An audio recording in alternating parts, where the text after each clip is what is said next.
നമസ്കാരം കഴിഞ്ഞിറങ്ങുമ്പോ പാഞ്ഞു വന്ന മിനി ബസ് മരത്തിലേക്ക് വന്നിടിച്ചിട്ട് തകർന്നു പോയി. ആളുകളെല്ലാവരും കൂടി ഓടി വരുമ്പോ മനുഷ്യരെ പുറത്തെടുക്കാൻ കഴിയുന്നില്ല. തൊട്ടടുത്ത് ജോലി ചെയ്ത 2 JCB വിളിച്ചു കൊണ്ടുവന്നിട്ട് തകിട് മുഴുവനും പുറത്തെടുക്കുമ്പോ അതിന്റെ ഉള്ളിൽ കിടന്നിട്ട് 15 വയസ്സുള്ള പൊന്നുമോള് നിലവിളിക്കുകയാണ്. കയ്യിൽ പിടിച്ചു വലിച്ചെടുക്കാൻ പറ്റുന്നില്ല. അവളുടെ അരക്കത്തിന് താഴ്ഭാഗത്തേക്ക് ബസിന്റെ ഉള്ളിൽ അവശിഷ്ടത്തിന് കുടുങ്ങിക്കിടക്കുകയാ.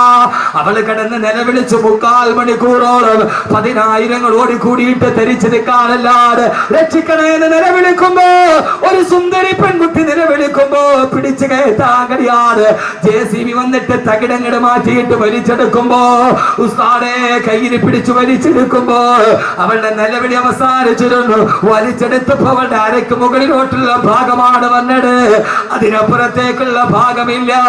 ബസിന്റെ തകിടിന്റെ ഉള്ളിൽ പെട്ടിട്ട് അരയുടെ ഭാഗത്ത് വെച്ചിട്ട് 2ആയിട്ട് മുറിഞ്ഞു പോയ 15 വയസ്സുള്ള പൊന്നുമോളുടെ 3/4 മണിക്കൂർ മുമ്പ് സ്വപ്നം കണ്ട് നടന്നു പോയവേ അവൾ അതിന്റെ ഇടയിൽ 2 കഷണമായിട്ട് ചിതറിത്തെറിക്കുമ്പോ എന്തേ സഹോദരങ്ങളെ പൊട്ടിച്ചിരിച്ചും കൊണ്ടു നീ നടക്കുന്നു. കബറിൽ കടയിൽ കഫൻ തുണി നിന്നെയും നോക്കുന്നു.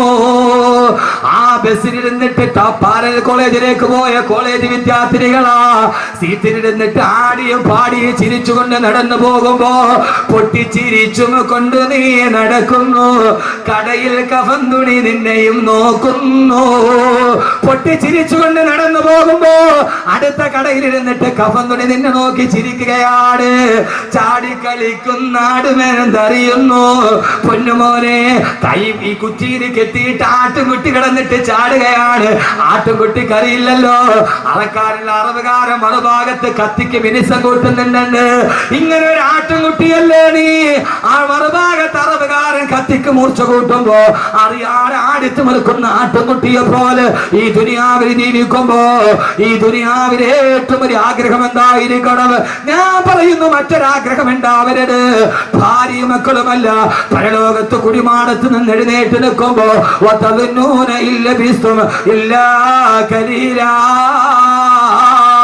അല്ലാഹുവേ അല്ലാഹുവേ അല്ലാഹുവേ ഈ ഖബറിന്റെ ഉള്ളിൽ നൂറ്റാണ്ടുകളെ കിടക്കേണ്ടി വന്ന ഒരു സെക്കൻഡ് പോലെ കഴിഞ്ഞു പോകുന്ന സുഖകരമായ ജീവിതം അത് കൊതിക്കാത്തവരാരാവുള്ളത്? അല്ലാഹു തൗഫീഖ് നൽകി അനുഗ്രഹിക്കുമാറാകട്ടെ. ഈ ദുനിയാവിൽ എല്ലാം അല്ല തന്നിട്ടുണ്ട്. വീട് തന്നിട്ടുണ്ട്, ബിസിനസ് തന്നിട്ടുണ്ട്, പണം തന്നിട്ടുണ്ട്, മക്കളെ തന്നിട്ടുണ്ട്, ഭാര്യയെ തന്നിട്ടുണ്ട്. ഞാൻ ഈ സദസ്സിൽ വെച്ചൊന്ന് വെറുതെ ചോദിക്കുകയാ, ഈ വിനീതന്റെ പ്രസംഗം കേൾക്കാൻ ഇവിടെ തടിച്ചു കൂടിയവരോട് നാളെ പരലോകത്ത് ചെല്ലുമ്പോ എഴുന്നേറ്റാൽ ഉടനെ എനിക്ക് അറിസിന്റെ തണലിലേക്ക് നടന്നു പോകണമെന്ന ആഗ്രഹത്തോട് ഇൻഷാ അല്ലാഹ് ഈ സദസ്സിൽ വെച്ചിട്ട് അഹ്മദ് കബീർ ബാക്കവി 18 വർഷമായി മതപ്രഭാഷണം നടത്തുന്നുണ്ട്. അല്ലാഹുവിന്റെ തൗഫീഖ് കൊണ്ട് ഞാനൊരു 4 മാസം മുമ്പ് പെരിന്തൽമണ്ണയ്ക്കുള്ള ഉടമല മക്കാമുറൂസിന് ബഹുമാനനായ സമസ്തയുടെ ആലിക്കുട്ടി ഉസ്താദ് അടക്കമുള്ളവരെ സദസ്സിലുണ്ട്, പാണക്കാട് തങ്ങളടക്കമുള്ളവരെ സദസ്സിലുണ്ട്. മൈക്ക് ഓണാണ്, ഞാൻ പ്രസംഗിക്കാൻ പോകുന്നു. തങ്ങളുടെ ഉദ്ഘാടന കർമ്മം തീർന്നു. പ്രസംഗത്തിന് വേണ്ടി സ്വാധ്യക്ഷൻ എന്നെ ക്ഷണിച്ചു. എഴുന്നേക്കാൻ പോകുന്നതിന് മുമ്പ് മൈക്കോണാണ്. 12 വയസ്സുള്ള ഒരു കുട്ടിയുടെ കയ്യിൽ പിടിച്ചിട്ട് ഒരു മനുഷ്യൻ കയറി വന്നിട്ട് പറഞ്ഞു, ഉസ്താദേ എന്റെ കുഞ്ഞിന് 12 വയസ്സായി. 17 ദിവസം മുമ്പ് അവരുടെ തലവേദന വന്ന മദ്രസയിൽ തലതുറ്റി താഴെ വീണു. താങ്ങിയെടുത്ത് പെരിന്തൽമണ്ണ മൗലാന ഹോസ്പിറ്റലിൽ കൊണ്ടുപോകുമ്പോ ഡോക്ടർമാര് പരിശോധിച്ചിട്ട് പറഞ്ഞു, കുഞ്ഞിന് ബ്രെയിൻ ട്യൂമറാ. 17 ദിവസത്തിലധികം ഈ കുഞ്ഞു ജീവിച്ചിരിക്കില്ല. 17 ദിവസത്തിലധികം ഈ കുഞ്ഞു ജീവിച്ചിരിക്കില്ല. കേട്ട ഉമ്മ തളർന്ന് താഴെ വീണു. വാപ്പ പൊട്ടിക്കരച്ചിലായി. അവസാനം ഈ സദസ്സിനെ സാക്ഷി നിർത്തി ഞാൻ പറയുകയാണ്, മഹാന്മാരായ പണ്ഡിതന്മാരും ബഹുമാനപ്പെട്ട തങ്ങന്മാരും ഇരിക്കുന്ന സദസ്സിൽ വെച്ചിട്ട് ആ മനുഷ്യൻ മൈക്കിലൂടെ പറഞ്ഞ പൊടിയ 10,000 കേട്ടടാ. അവിടെ വെച്ച് അദ്ദേഹം ഭാര്യയും ഭർത്താവും കൂടി ഈ തളർന്ന കിടക്കുന്ന മകന്റെ തലയിൽ കൈവച്ചിട്ട് പറഞ്ഞു, ഇൻഷാ അല്ലാഹ് ബാക്കവി ഉസ്താദ് അടുത്ത സദസ്സിൽ വരുമ്പോ അവിടേക്കൊരു സദക്ക് നെയ്യത്താക്കുകയാ. ഈ മകന്റെ അസുഖമൊന്ന് ശിവയാകാൻ. സഹോദരങ്ങളെ, ആ സദസ്സിൽ വെച്ച് പറഞ്ഞു, ഉസ്താദേ മരണം കാത്ത് 17 ദിവസത്തെ ആയുസ് പറഞ്ഞ മോന് 13ാമത്തെ ദിവസം വെന്റിലേറ്ററിൽ നിന്ന് ബോധം തെളിഞ്ഞു. അൽഹംദുലില്ലാഹ് 3 മാസം കഴിഞ്ഞൊരു പ്രശ്നവുമില്ല. പൈസ ഉസ്താദിന്റെ കയ്യിലൊന്ന് ഏൽപ്പിക്കാൻ വേണ്ടി വന്നതാന്ന് പറഞ്ഞ് ആ സദസ്സിൽ നിന്നൊരു സംഖ്യ എന്റെ കയ്യിൽ ഏൽപ്പിച്ചിട്ട് ഏതാണ്ട് 30,000-ത്തിലധികം ആളുകൾ ഞാൻ മഹിഷറ എവിടെയാണെന്ന് പറയുന്നതിന് മുമ്പ്, ജീവിതം തുടങ്ങുന്നത് എവിടെയാണ്, ഭൂമിയിലാണോ ആകാശത്താണോ, ആദ്യം വരുന്നത് എവിടെയാണ് പറയുന്നതിന് മുമ്പ് ഈ തിങ്ങിക്കൂടിയ സദസ്സിന്റെ മുമ്പ് ഒരു ടെസ്റ്റ് ആയിട്ട് ഞാൻ ചോദിക്കുകയാ. ഇൻഷാ അല്ലാഹ് 30,000-ത്തിലധികം ആളുകൾ ഈ സദക്കയിൽ പങ്കെടുത്തിട്ടുണ്ട്. മാരകമായ ക്യാൻസർ വന്നിട്ട് ആമാശയം പഴുത്തു മാറിയിട്ട് അവസാനം ഡോക്ടർമാര് തള്ളിയ ഭാര്യയും ഭർത്താവും പോലും ഹജ്ജ് കഴിഞ്ഞിട്ട് തിരിച്ചു വന്നത് ഈ സദക്കയുടെ ബറക്കത്ത് കൊണ്ടാ. കാരണം എന്താ, ബാക്കവി ഇവിടെ വന്ന് പറഞ്ഞിട്ട് നാളെ ഞാൻ മലപ്പുറം ജില്ലയിൽ, നാളെ ഞാൻ കരുനാഗപ്പള്ളിക്കടുത്ത് ക്ലാപ്പനയിലാണ്. ഈ കണിയാപുരത്ത് കിടന്ന് നിങ്ങൾ ഉറങ്ങിയാലും 10,000 നിങ്ങൾക്ക് വേണ്ടി ആമീൻ പറയും. എത്ര ആളുകളാ കഴിഞ്ഞ ആലുവയിലെ വാർഷിക പ്രഭാഷണത്തിൽ 1,00,000 യാസീൻ ഓതിയിട്ട് ദുആ ചെയ്തപ്പോ അല്ലാഹുവിന്റെ സദസ്സിൽ പല നിയ്യത്തുകൾ വെച്ചിട്ട് നേർച്ചയാക്കിയ ആരൊക്കെയുണ്ടോ അവരെ ഹലാലായ മുറാദുകൾ ഹാസിലാക്കണമെന്ന് പറഞ്ഞപ്പോ കേരളത്തിന്റെ അകത്തും പുറത്തുമുള്ള ലക്ഷക്കണക്കിന് ആളുകൾ ആമീൻ പറഞ്ഞ സദസ്സ്, അതിന്റെ ബറക്കത്ത് കൊണ്ടാണ് ഈ കാര്യങ്ങൾ നടക്കുന്നത്. ഇൻഷാ അല്ലാഹ് ഈ സദസ്സിൽ നിന്ന് ആരെങ്കിലും ഉസ്താദേ ഈ സദസ്സിന്റെ തുടക്കക്കാരനായി വാഫി കോഴ്സ് പഠിപ്പിക്കാൻ, ഈ കരിങ്കലിനെ കരയിപ്പിച്ച വിജ്ഞാനം പഠിപ്പിക്കാൻ, അടുത്ത കുട്ടികൾക്ക് കിടക്കണമെങ്കിൽ, അവർക്ക് ദറസ് പഠിക്കണമെങ്കിൽ, അവർക്ക് ഖുർആൻ ഓതണമെങ്കിൽ ഒരു വലിയ കെട്ടിടം കൂടി സ്ഥാപിക്കേണ്ടതുണ്ട്. ഈ സംഘാടകർക്ക് വലിയൊരു ആഗ്രഹവുമുണ്ട്. ഇൻഷാ അല്ലാഹ് ആ സംരംഭത്തിലേക്ക് ഏതാണ്ട് 43 ലക്ഷം രൂപ ചെലവ് വരുന്ന ആ സംരംഭത്തിലേക്ക് ആദ്യത്തെ ആളായി ഇൻഷാ അല്ലാഹ് ഞാൻ മരിച്ചാലും മണ്ണിന്റെ അടിയിൽ ഞാൻ പോയാലും എനിക്ക് കിട്ടുന്ന ഒരു സദഖ അല്ലാഹുവേ സ്വീകരിക്കണേ എന്ന നിയ്യത്തോട് ഏതാഗ്രഹം മനസ്സിൽ വെച്ചിട്ടാണോ അല്ലാഹു അതിനെ സ്വീകരിക്കുമാറാകട്ടെ. ഇവിടെ വെച്ച് വാഗ്ദാനം ചെയ്തിട്ട് 1, 2, 3, 4 ഭാഗമായിട്ട് കൊടുത്താൽ മതി, അല്ലാഹു സ്വീകരിക്കുമാറാകട്ടെ. ഒരു 66,666 രൂപ, സാധാരണ 6,666 ഞാൻ ചോദിക്കാറുണ്ട്. 66,666 രൂപ ഈ സദസ്സിൽ വെച്ചൊന്ന് വാഗ്ദാനം ചെയ്യാൻ അല്ലാഹുവിന്റെ റസൂൽ ചോദിച്ചാൽ ആദ്യമായിട്ട് പറയുന്നത് ഹബീബായ നബി മുഹമ്മദ് മുസ്തഫ, ഹബീബായ നബി മുഹമ്മദ് മുസ്തഫ, ഹബീബായ നബി മുഹമ്മദ് മുസ്തഫ സല്ലല്ലാഹു അലൈഹി വസല്ലം ചോദിച്ചാൽ ആദ്യമായിട്ട് ഒരാൾ പറയും അനയാ റസൂലല്ലാഹ്, ഞാൻ തരാ നബിയേ, ഞാൻ തരാ നബിയേ. ആ സമയത്ത് എഴുന്നേറ്റ് നിൽക്കും ബഹുമാനപ്പെട്ട സയ്യിദുനാ ഉസ്മാൻ ബിൻ അഫ്ഫാൻ റളിയല്ലാഹു തആല അൻഹു. യഹി ഇന്തിഹാ ഹേ, യഹി ഇബ്തിദാ ഹേ, യഹി റാസ്താ ഹേ, യഹി റഹ്റുമാ ഹേ, യഹി ഇബ്തിദാ ഹേ, ഇതാണ് തുടക്കം. യഹി ഇന്തിഹാ ഹേ, ഇവിടെയാണ് ഒടുക്കം. യഹി റാസ്താ ഹേ, ഇതാണ് വഴി, ഇതാണ് പാത, ഇതിലൂടെയാണ് സ്വർഗത്തിന്റെ പാത. ഈ സ്വർഗത്തിന്റെ പാത വെട്ടിത്തെളിച്ച നാളെ ഞാൻ ജനകോടികൾ പരലോകത്ത് പരിഭ്രാന്തിയോടെ നിറഞ്ഞു നിൽക്കുമ്പോ എന്റെ ബുറാക്കിന്റെ മുകളിൽ ഞാൻ കടന്നു വരുമെന്ന്, എന്റെ ബുറാക്കിന്റെ മുകളിൽ ഞാൻ കടന്നു വരുമ്പോ എന്റെ തൊട്ടു മുമ്പിൽ എന്റെ ഒട്ടകപ്പുറത്തുണ്ടാകും എന്റെ പൊന്നുമോള് ബീവി ഫാത്തിമ. അല്ലാഹുവിന്റെ റസൂല് പറയുകയാ, എന്റെ തൊട്ടു മുമ്പിൽ എന്റെ ഒട്ടകപ്പുറത്ത് എന്റെ കരളിന്റെ കഷണമേ ഫാത്തിമ, എന്റെ ജീവിതത്തിന്റെ വാത്സല്യമേ ഫാത്തിമ, എന്റെ പൊന്നുമോള് ഫാത്തിമ ഉണ്ടാകും. എന്റെ വലതു ഭാഗത്ത് അബൂബക്കർ ഉണ്ടാവും, എന്റെ ഇടതു ഭാഗത്ത് ഉമർ ഉണ്ടാവും, എന്റെ തൊട്ടുപുറകിലതാ അല്ലാഹു അക്ബർ, അല്ലാഹു അക്ബർ, അല്ലാഹു അക്ബർ, അല്ലാഹു അക്ബർ, അല്ലാഹു അക്ബർ, അല്ലാഹു അക്ബർ എന്ന ബാങ്കം വിളിച്ചുകൊണ്ട് എന്റെ തൊട്ടുപുറകിൽ എന്റെ ബിലാൽ ഉണ്ടാകുമെന്ന്. എന്റെ കറുത്തവനായ ബിലാൽ, എന്റെ കറുകറുത്ത ബിലാൽ, ആ ബിലാൽ ബാങ്കം വിളിച്ചുകൊണ്ട് എന്റെ പുറകിൽ വരുമ്പോ ഈ ദുനിയാവില് ബാങ്ക് കേട്ടപ്പോ ആരൊക്കെയാണോ പള്ളിയിലോട്ട് കിടന്നു വന്നത് അവരാ ലബ്ബൈക വസഅദൈക യാ റസൂലല്ലാഹ് എന്നും പറഞ്ഞുകൊണ്ട് അവര് ബിലാലിന്റെ തൊട്ട് പുറകിന് വന്ന് ഒരുമിച്ച് കൂടുമെന്ന് ഹബീബായ നബി മുഹമ്മദ് മുസ്തഫ. വേണ്ടേ ചെറുപ്പക്കാരാ, പച്ച വ്യഭിചാരം പഠിപ്പിച്ച മെസ്സിയുടെ താരാരാധന നടത്തിയ മോഹൻലാൽ മമ്മൂട്ടി ഫാൻസ് അസോസിയേഷൻ പ്രകടിപ്പിച്ച എന്റെ പ്രിയപ്പെട്ട ചെറുപ്പക്കാരാ, പോലെ മന്ദയുമൊക്കെ റോൾ മോഡലാക്കി മാറ്റിയ നാളെ ബിലാലിന്റെ പുറകിൽ നിൽക്കണ്ടേ, നാളെ മഹിസറയിൽ ബാങ്ക് വിളിക്കാൻ കഴിയണ്ടേ. അങ്ങനെ വരുമെന്ന് പറഞ്ഞ സഹാബത്ത് പറയുമ്പോ ഓ സമയത്താണ് അള്ളാന്റെ റസൂലിനോട് സഹാബത്ത് പറഞ്ഞു, തിരുദൂതരെ പ്രസംഗം നിർത്തല്ല നബിയെ, പ്രസംഗം അവസാനിപ്പിക്കല്ല നബിയെ, എന്തെങ്കിലും പരലോകത്തിന് രക്ഷപ്പെടാൻ എന്തെങ്കിലും പറഞ്ഞു തരാണ്, അങ്ങനെ നിർത്തല്ലേ യാ റസൂലല്ലാഹ്. അവിടുത്തെ ആളുകൾ നമ്മളെ പോലെയല്ല. നിങ്ങൾ ചിന്തിക്കുന്നുണ്ടാവും ഇയാളൊന്ന് വകന്ന് നിർത്തിയാൽ എഴുന്നേക്കാമായിരുന്നു. അല്ല സഹോദരങ്ങളെ, അല്ല അല്ല സഹോദരങ്ങളെ, അല്ല അല്ല അല്ല. സഹാബത്ത് പറഞ്ഞു, നബിയെ നബിയെ നിർത്തല്ല നബിയെ, അത് പറഞ്ഞിട്ട് നിങ്ങൾക്ക് ആഖിറത്തിലേക്ക് പ്രയോജനമില്ലാത്ത അത് നിർത്തല്ല നബിയെ, എന്തെങ്കിലും ആഖിറത്തിൽ രക്ഷപ്പെടാൻ പറഞ്ഞതാ തിരുദൂതരെ യാ റസൂലല്ലാഹ്. ആ സമയത്ത് അല്ലാഹുവിന്റെ റസൂൽ പറഞ്ഞു, സഹാബ എന്നാൽ എപ്പോഴും പറഞ്ഞുകൊള്ളുക, യാദൽ ജലാലി വൽ ഇക്റാം അമിത്നാ അലാ ദീനിൽ ഇസ്ലാം, യാദൽ ജലാലി വൽ ഇക്റാം അമിത്നാ അലാ ദീനിൽ ഇസ്ലാം. ഞാൻ എന്റെ പ്രിയപ്പെട്ട സഹോദരങ്ങളോട്, ആത്മീയത ഏറ്റവും വലിയ കച്ചവട വസ്തുവായി മാറുന്ന ആത്മീയ ചൂഷണത്തിന്റെ പേരിൽ കേരളത്തിൽ ഏറ്റവും വലിയ സംവാദ പ്രതിവാദങ്ങൾ നടന്നുകൊണ്ടിരിക്കുമ്പോ, ആത്മീയ കച്ചവടം പൊതിപിടിക്കുമ്പോൾ എന്റെ പ്രിയപ്പെട്ട സഹോദരങ്ങളെ, ആരായ യഥാർത്ഥ വലിയാരാണ് എന്ന് തിരിച്ചറിയണമെങ്കിൽ അള്ളാഹുവിന്റെ വിശുദ്ധമായ ഖുർആൻ തന്നെ പറയുന്നുണ്ട് യഥാർത്ഥ വിലായത്തിന്റെ ഉടമസ്ഥനാരാ. അള്ളാഹുവിന്റെ വിശുദ്ധമായ ഖുർആനിൽ അള്ളാഹു തന്നെ വലിയന്റെ അടയാളം പറയുമ്പോ അത് പച്ചത്തലപ്പാവിന്റെ ഏറ്റവും വലിയ സമ്പന്നാടിസ്ഥാനത്തിന് കിട്ടിയ പച്ചക്കളറല്ല. പച്ച തസ്ബീഹുമാല ഇട്ടത് കൊണ്ട് ഒരാൾ വലിയാകണമെന്നില്ല. അള്ളാഹുവിന്റെ ഖുർആനിൽ അള്ളാഹു പറയുകയാണ് വലിയന്റെ അടയാളം എന്താ? ഖുൽ യാ അയ്യുഹല്ലദീന ഹാദൂ ഇൻ സഅംതും അന്നകും ഔലിയാഉ ലില്ലാഹ് മിൻ ദൂനിൻ നാസി ഫതമന്നഉൽ മൗത ഇൻ കുന്തും സ്വാദിഖീൻ.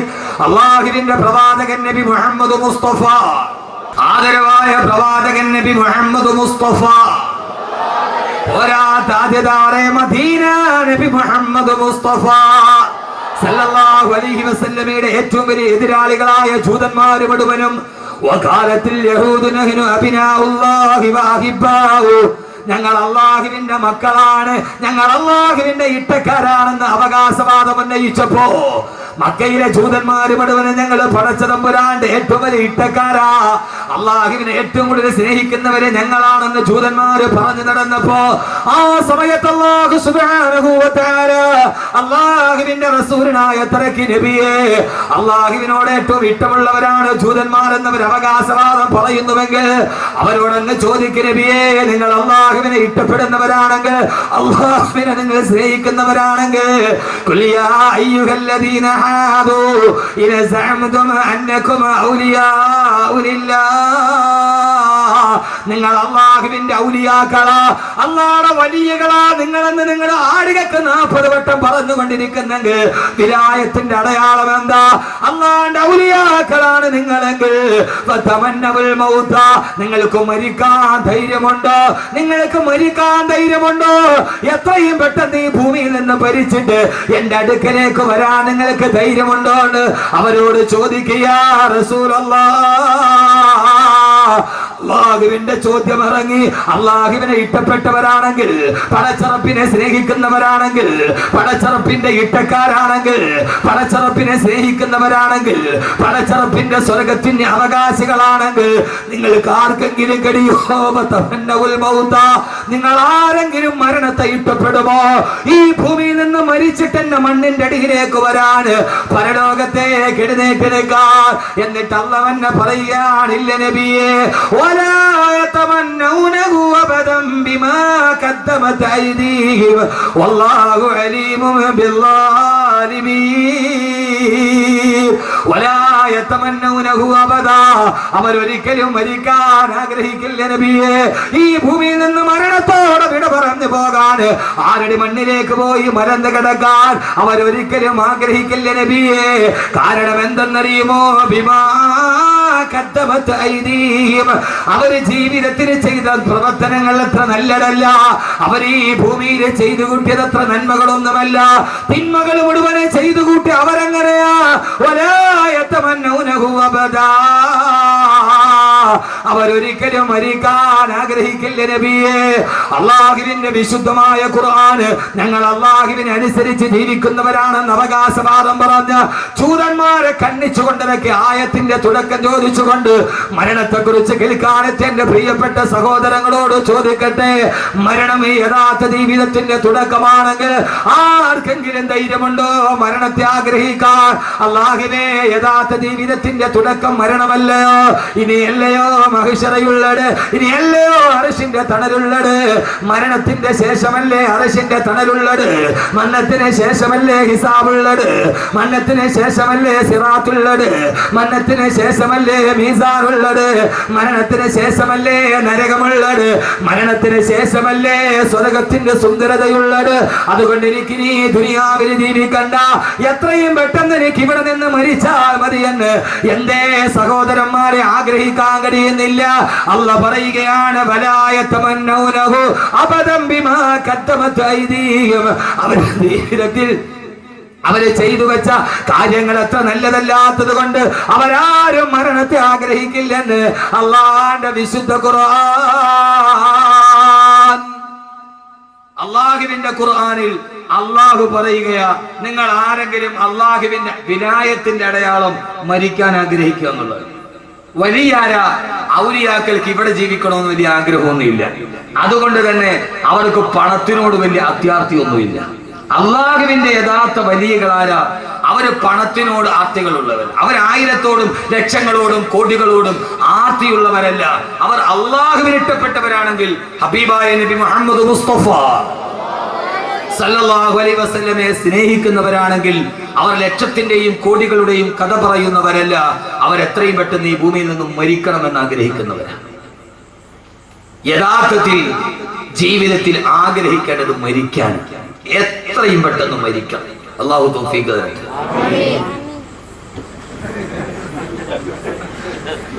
എത്രയും പെട്ടെന്ന് ഈ ഭൂമിയിൽ നിന്ന് മരിക്കണം. അല്ലാഹു തൗഫീഖ് തരട്ടെ. ഒരൊറ്റ പെണ്ണുങ്ങൾ ആമീൻ പറഞ്ഞിട്ടുണ്ട്. കാരണം എന്താ? അവർ കണ്ട സീരിയൽ പകുതി പോലും ആയിട്ടില്ല. എന്റെ കൊച്ചിന്, എന്റെ ആദ്യത്തെ കുട്ടിക്ക് അവനെ പ്രസവിച്ചതിനാണ് ഒരു സീരിയൽ തുടങ്ങിയത്. ഞാൻ മിനിങ്ങാന്ന് ഭാര്യയോട് പറഞ്ഞു, അത് ഇതുവരെ തീർന്നിട്ടില്ലാന്ന്. അത് ആദ്യ സംവിധാനം ചെയ്ത ആളും മരിച്ചു, രണ്ടാമത് സംവിധാനം ചെയ്ത ആളും മരിച്ചു. ഇനി അയാളുടെ മോനാണ് സംവിധാനം ഇപ്പൊ ചെയ്യുക.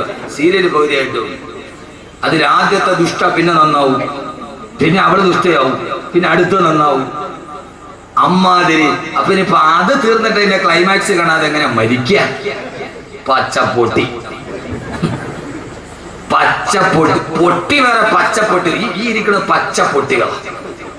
കാരണമല്ല, മേക്കപ്പിന്റെ സാരി ഉടുത്ത് ഗ്ലിസറിൻ തേച്ചിട്ട് കരയുന്ന പെണ്ണിനെ കണ്ടിട്ട്, കണ്ണിന് ഗ്ലിസറിൻ തേച്ചിട്ട് കരയുന്ന പെണ്ണിനെ കണ്ടിട്ട് 21 ഇഞ്ചിന്റെ മുമ്പിൽ ഇരുന്നിട്ട് പൊട്ടിക്കരഞ്ഞ പച്ചപ്പൊട്ടിയാണ്. പച്ചപ്പൊട്ടി. അവള് കരയുന്നത് ഗ്ലിസറിൻ തേച്ചിട്ടാണ്. അവള് ക്യാമറയുടെ മുമ്പിൽ ആ സീരിയലുകാരി കളഞ്ഞത്. ഒരു സീരിയൽ നടിക്ക് 500 സാരി ഉണ്ടെന്നാണ് ഇന്നത്തെ വനിതയുടെ റിപ്പോർട്ട്. 500 സാരി. യഥാർത്ഥത്തിൽ അഭിനയം പച്ചപ്പൊട്ടി എന്നല്ലാതെ അതിന്റെ അപ്പുറത്തേക്ക് പറയാൻ കഴിയില്ല. ഗ്ലിസറിൻ തേച്ച് കരയുന്ന ആ പെണ്ണ്, 500 സാരിയുള്ള പെണ്ണ്, ഒരു ദിവസം 10 പ്രാവശ്യം സാരി മാറി മാറി ഉടുത്ത് ക്യാമറയുടെ മുമ്പിൽ ഗ്ലിസറിൻ തേച്ചിരിക്കുന്ന പെണ്ണിനെ കണ്ടിട്ട് കരഞ്ഞ പെണ്ണ്, അവളാണ് പച്ചപ്പൊട്ടി. അതിനേക്കാൾ വലിയ പൊട്ടി വേറെ ലോകത്തില്ല. പച്ചപ്പൊട്ടി. നിങ്ങൾ പറഞ്ഞ കാര്യം. യഥാർത്ഥത്തിൽ എന്റെ പ്രിയപ്പെട്ട സഹോദരങ്ങളെ, ഏറ്റവും പ്രധാനപ്പെട്ട ജീവിതം മരണത്തിന് ശേഷമാണ്. മരിക്കുക എന്ന് പറയുന്നത് സന്തോഷമാണ്. അള്ളാഹു ആ സന്തോഷം നമുക്ക് നൽകി അനുഗ്രഹിക്കണം. ആമീൻ പറയും മനുഷ്യന്മാരെ. അതുകൊണ്ടല്ലേ അല്ലാഹുവിന്റെ വിശുദ്ധമായ ഖുർആൻ പറഞ്ഞത് എന്താ? കുല്ലു നഫ്സിൻ ദായിഖത്തുൽ മൗത്ത്, കുല്ലു നഫ്സിൻ ദായിഖത്തുൽ മൗത്ത്. എല്ലാ മനുഷ്യ ശരീരവും യഥാർത്ഥത്തിൽ നമുക്ക് അറിയാവുന്ന ചില ആയത്തുകളുണ്ട്. നമ്മൾ ഏറ്റവും കൂടുതൽ കേട്ടിട്ടുള്ള ആയത്താണ് കുല്ലു നഫ്സിൻ ദായിഖത്തുൽ മൗത്ത്. എന്താ അതിന്റെ അർത്ഥം?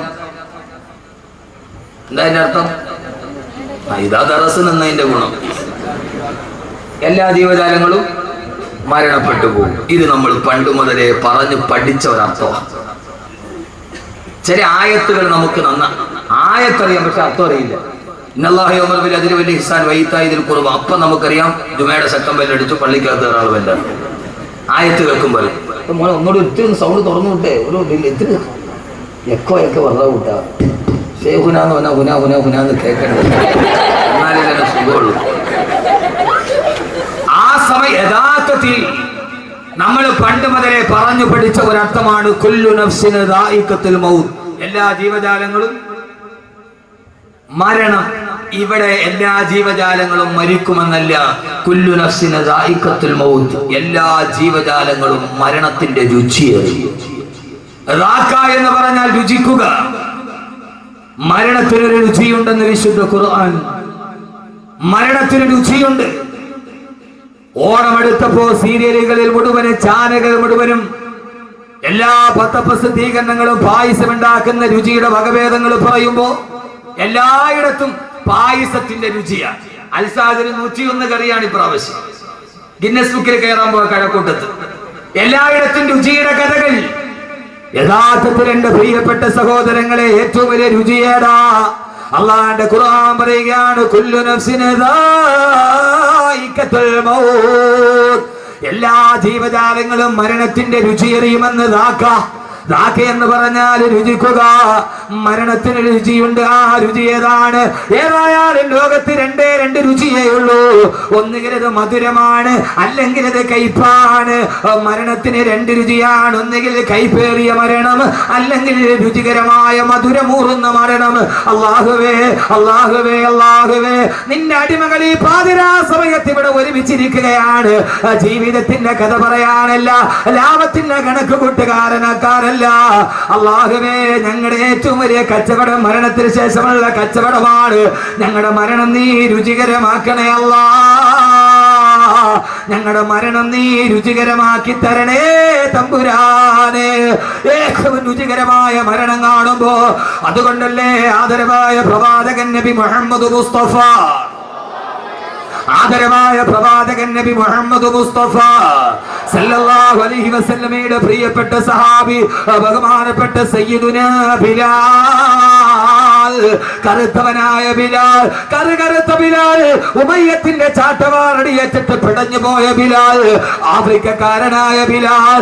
ആ ബിലാൽ മരണാസന്നനായി കിടക്കുമ്പോ ബിലാൽ റളിയല്ലാഹു തആല അൻഹുവിന്റെ കട്ടിലിന്റെ ഭാഗത്ത് ബിലാൽ കിടന്ന് സക്കറാത്തിൽ കിടന്ന് പിടയുകയാണ്. ഭാര്യ മക്കള് നിലവിളിക്കുമ്പോ ഭാര്യ മക്കളും മാതാപിതാക്കളും ബിലാൽ റളിയല്ലാഹു അൻഹുവിന്റെ ചുറ്റുഭാഗത്ത് നിന്ന് പൊട്ടിക്കരയുമ്പോ ആ സമയത്ത് കറുത്തവനായ ബിലാൽ ചിരിച്ചില്ല. മനുഷ്യരെ, കറുത്തവനായ ബിലാലിന്റെ മുഖം വെളുത്തു. ഏത് സമയത്തെന്നറിയുമോ? മരണവേദന മുന്നിൽ കണ്ട സമയം. ഏത് കറുത്തവനും വെളുക്കുന്നൊരു ദിവസമുണ്ട്. ആ ദിവസമാണ് മരണദൂതം വരുന്ന ദിവസം, അസ്റായീൽ വരുന്ന ദിവസം. ഏത് കറുത്ത പെണ്ണിന്റെ മുഖവും വെളുമ്പുന്ന ദിവസം. അന്നാണ് കറുത്തവനായ ബിലാലിന്റെ മുഖത്ത് വെളുപ്പുണ്ടായത്. ബിലാൽ പറഞ്ഞു, ഭദ്രേ, നിങ്ങൾ എന്തിനാണ് കരയുന്നത്? എന്തിനാ? നിങ്ങൾ ഇവിടെ നിന്ന് വിട പറയുകയല്ലേ? ഉപ്പയെ നഷ്ടപ്പെടുകയല്ലേ? ഭർത്താവിനെ നഷ്ടപ്പെടുകയല്ലേ? പൊന്നുമകനെ നഷ്ടപ്പെടുകയല്ലേ? ആ വിതയൊത്തിട്ട് ഞങ്ങൾ കരയുകയാണെന്ന് മറുപടി പറയുമ്പോ മരണസമയത്ത് പടന്തുണി കെട്ടിൽ കിടന്ന ബിലാൽ റളിയല്ലാഹു അൻഹു തന്റെ പ്രിയപ്പെട്ട ഭാര്യ മക്കളോട് പറഞ്ഞതെന്താ? നിങ്ങൾ എന്റെ മുമ്പിൽ ഇരുന്നിട്ട് കരയുന്നത് എന്തിനാ? എനിക്ക് ഏറ്റവും വലിയ സന്തോഷം ഇപ്പോഴാ. ഞാൻ മരിക്കുന്നതാണ് എനിക്ക് ഏറ്റവും വലിയ സന്തോഷം. സന്തോഷത്തോടെ നിങ്ങൾ എന്നെ യാത്രയാക്കണേ. കാരണം മരിച്ചു കഴിഞ്ഞാല് ഞാൻ പോകുന്നത് എവിടേക്കാണ്? അൽകാ മുഹമ്മദൻ വഹിസുബാ, അൽകാ മുഹമ്മദൻ വഹിസുബാ. ഞാൻ ഹബീബ ഹബീബായ നബി തങ്ങളെ കാണാൻ പോവുകയല്ലേ, ഞാൻ അബൂബക്കറിനെ കാണാൻ പോവുകയല്ലേ.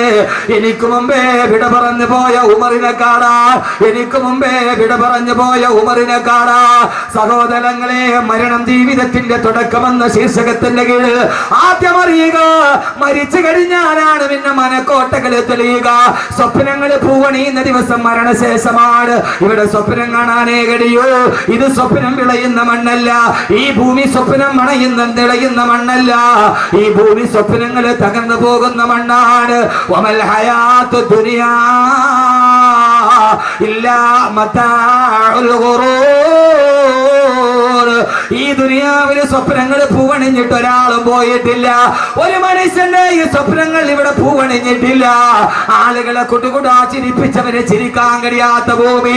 എന്റെ പ്രിയപ്പെട്ട സഹോദരങ്ങള്, എന്റെ പ്രിയപ്പെട്ട ചെറുപ്പക്കാരാ, 2.5 മണിക്കൂർ സിനിമാ കോട്ടയിൽ നിന്നെ കുടുകുടാ ചിരിപ്പിച്ച തിരുവനന്തപുരം ജില്ലക്കാരൻ, നിന്നെ കുടുകുടാ ചിരിപ്പിച്ച ഹാസ്യതാരം ഇന്ന് വെല്ലൂര് ഹോസ്പിറ്റലിൽ നിന്ന് വീട്ടിലിരുന്ന് പൊട്ടിക്കരയുകയാണ്.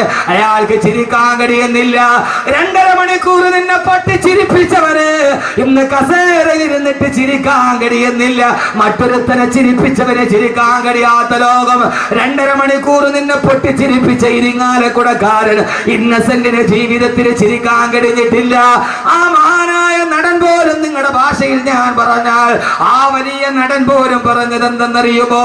സിനിമയിൽ ഞാൻ 200ഓളം സിനിമയിൽ ഞാൻ അഭിനയിച്ചിട്ടുണ്ട്. ഇങ്ങനെ ഒരു തിരക്കഥ ഒരു നിർമ്മാതാവും ഇതേവരെ എന്നോട് പറഞ്ഞിട്ടില്ല. അദ്ദേഹത്തിന് ക്യാൻസർ വന്നുവത്രേ.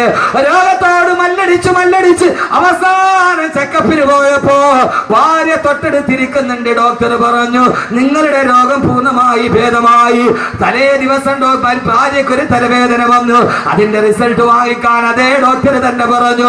ഒരേ സമയത്ത് തന്നെ അറ്റൻ ടൈമിന് തന്നെ ഇന്നസെന്റിനോട് പറഞ്ഞു അത്രേ, നിങ്ങളുടെ രോഗം പൂർണ്ണമായി ഭേദമായി. റിസൾട്ട് വാങ്ങിച്ചിട്ട് ഭാര്യയോട് പറഞ്ഞു, ഭാര്യയ്ക്ക് ക്യാൻസർ ആണ്, ഭാര്യയ്ക്ക് ക്യാൻസറിന്റെ തുടക്കമാണ്. ഭർത്താവിന് രോഗശമനം വന്ന ദിവസം തന്നെ ഭാര്യയ്ക്ക് ക്യാൻസർ പിടിപെട്ട ഒരു തിരക്കട ഇന്നേ വരെ അപ്രഭാളികളിൽ ഞാൻ കണ്ടിട്ടില്ല. ഞാൻ എന്റെ ജീവിതത്തിലാണ് ഇത് അനുഭവിച്ചത്. സഹോദരങ്ങളെ, ഇന്ത്യ രാജ്യത്തെ മുഴുവനും അടക്കി ഭരിച്ച ഇന്ത്യൻ നാഷണൽ കോൺഗ്രസിന്റെ പ്രസിഡന്റും പോയി ലണ്ടനിലേക്ക് ചികിത്സയ്ക്ക് വേണ്ടി. ഇന്ത്യ അടക്കി പിടിച്ച പെണ്ണിന്, ഇന്ത്യ അടക്കി പിടിച്ച ഇറ്റലിക്കാരി പെണ്ണിന് ജീവിതത്തിൽ ഇപ്പൊ ചിരിക്കാൻ കഴിയുന്നില്ല. നാടകമേ ഉലകം, നാളെ നടപ്പതേ ആരറിവാൾ. തമിഴന്റെ വാക്കുകളാണ് വലുത്. നാടകമേ ഉലകം, നാളെ നടപ്പതേ ആരറിവാൾ. ഈ ഉലകം നാടകമാണ്. ഇതൊരു നാടകത്തേതിയിലെ തിരക്കഥയാണിത്. നമ്മൾ ഈ നാടകത്തിലെ അഭിനേതാക്കളാണ്. ഇടയ്ക്ക് വില്ലൻ നായകനാവുന്നു, ഇടയ്ക്ക് നായകന് വില്ലനായി മാറുന്നു. സഹോദരങ്ങളെ, ഇത് ദുനിയാവ്, സ്വപ്നം കരിഞ്ഞ ഭൂമിയാണ് ഈ ദുനിയാവ്. ദുനിയാവ് സൂക്ഷിക്കേണ്ടതാണ് നഞ്ച, പരലോക നന്മയ്ക്കുള്ളതായാൽ മുഞ്ച. ഈ ദുനിയാവ് ഇത് വിട പറയുന്ന ലോകം, സ്വപ്നങ്ങൾ കാണാൻ കഴിയാത്ത ലോകം. ഈ മദ്രസയുടെ സെക്രട്ടറിക്ക് ഒരു മകളുണ്ടായിരുന്നു. 8 വയസ്സ് വരെ പൊട്ടിച്ചിരിച്ച പൊന്നുമോൾ, ഉപ്പയുടെ കൈപിടിച്ച് നടന്നു പോയ പൊന്നുമോൾ കഴിഞ്ഞ റമളാനിൽ ജീവിതത്തിലേക്ക് വന്നത് സഹിക്കാൻ പറ്റാത്ത വാർത്ത. ഇക്കഴിഞ്ഞ ദിവസം നടന്നു പോയത് 22 ദിവസം മുമ്പ് ആ മനുഷ്യൻ കയ്യിൽ പിടിച്ച് നടത്തിയ 8 വയസ്സുകാരി മോൾ എവിടേക്കോ പോയി, 6 അടി മണ്ണിലേക്ക്. ഇനി എന്നാണ് ഉപ്പയാ മോളെ കാണുക? 8 വയസ്സ് വരെ കയ്യിൽ താലോലിച്ച് നടന്ന ഉമ്മ തന്നെ മുഖേത് കവിടത്താണോ മുത്തം കൊടുത്തത്? ആ മുത്തം കൊടുത്ത മകളെ ഇനി എന്നാണ് കാണുക? എവിടെയാണ് 6 അടി മണ്ണിലേക്ക് പോവുക? സഹോദരങ്ങള്, കെട്ടിപ്പൊക്കിയതെല്ലാം തകർന്നു പോകുന്ന ഈ ദുനിയാവിൽ ആ മകൾ ഉപ്പയെ കാത്തിരിക്കുന്നുണ്ട്. എപ്പോഴെന്നറിയുമോ? മരണം ജീവിതത്തിന്റെ തുടക്കമാണ്. ആ ഉപ്പയെ കാത്തു മകളിരിക്കുന്നുണ്ട്. എവിടെയെന്നറിയുമോ?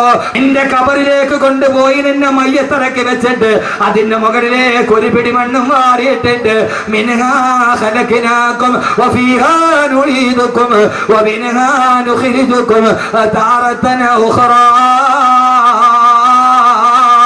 പെരുങ്കല്ല് മുകളിൽ വെച്ചു മിൻഹാ തൊട്ട് ഓതിയിട്ടു മണ്ണും ഇട്ട് സ്ഥലവും വീട്ട്.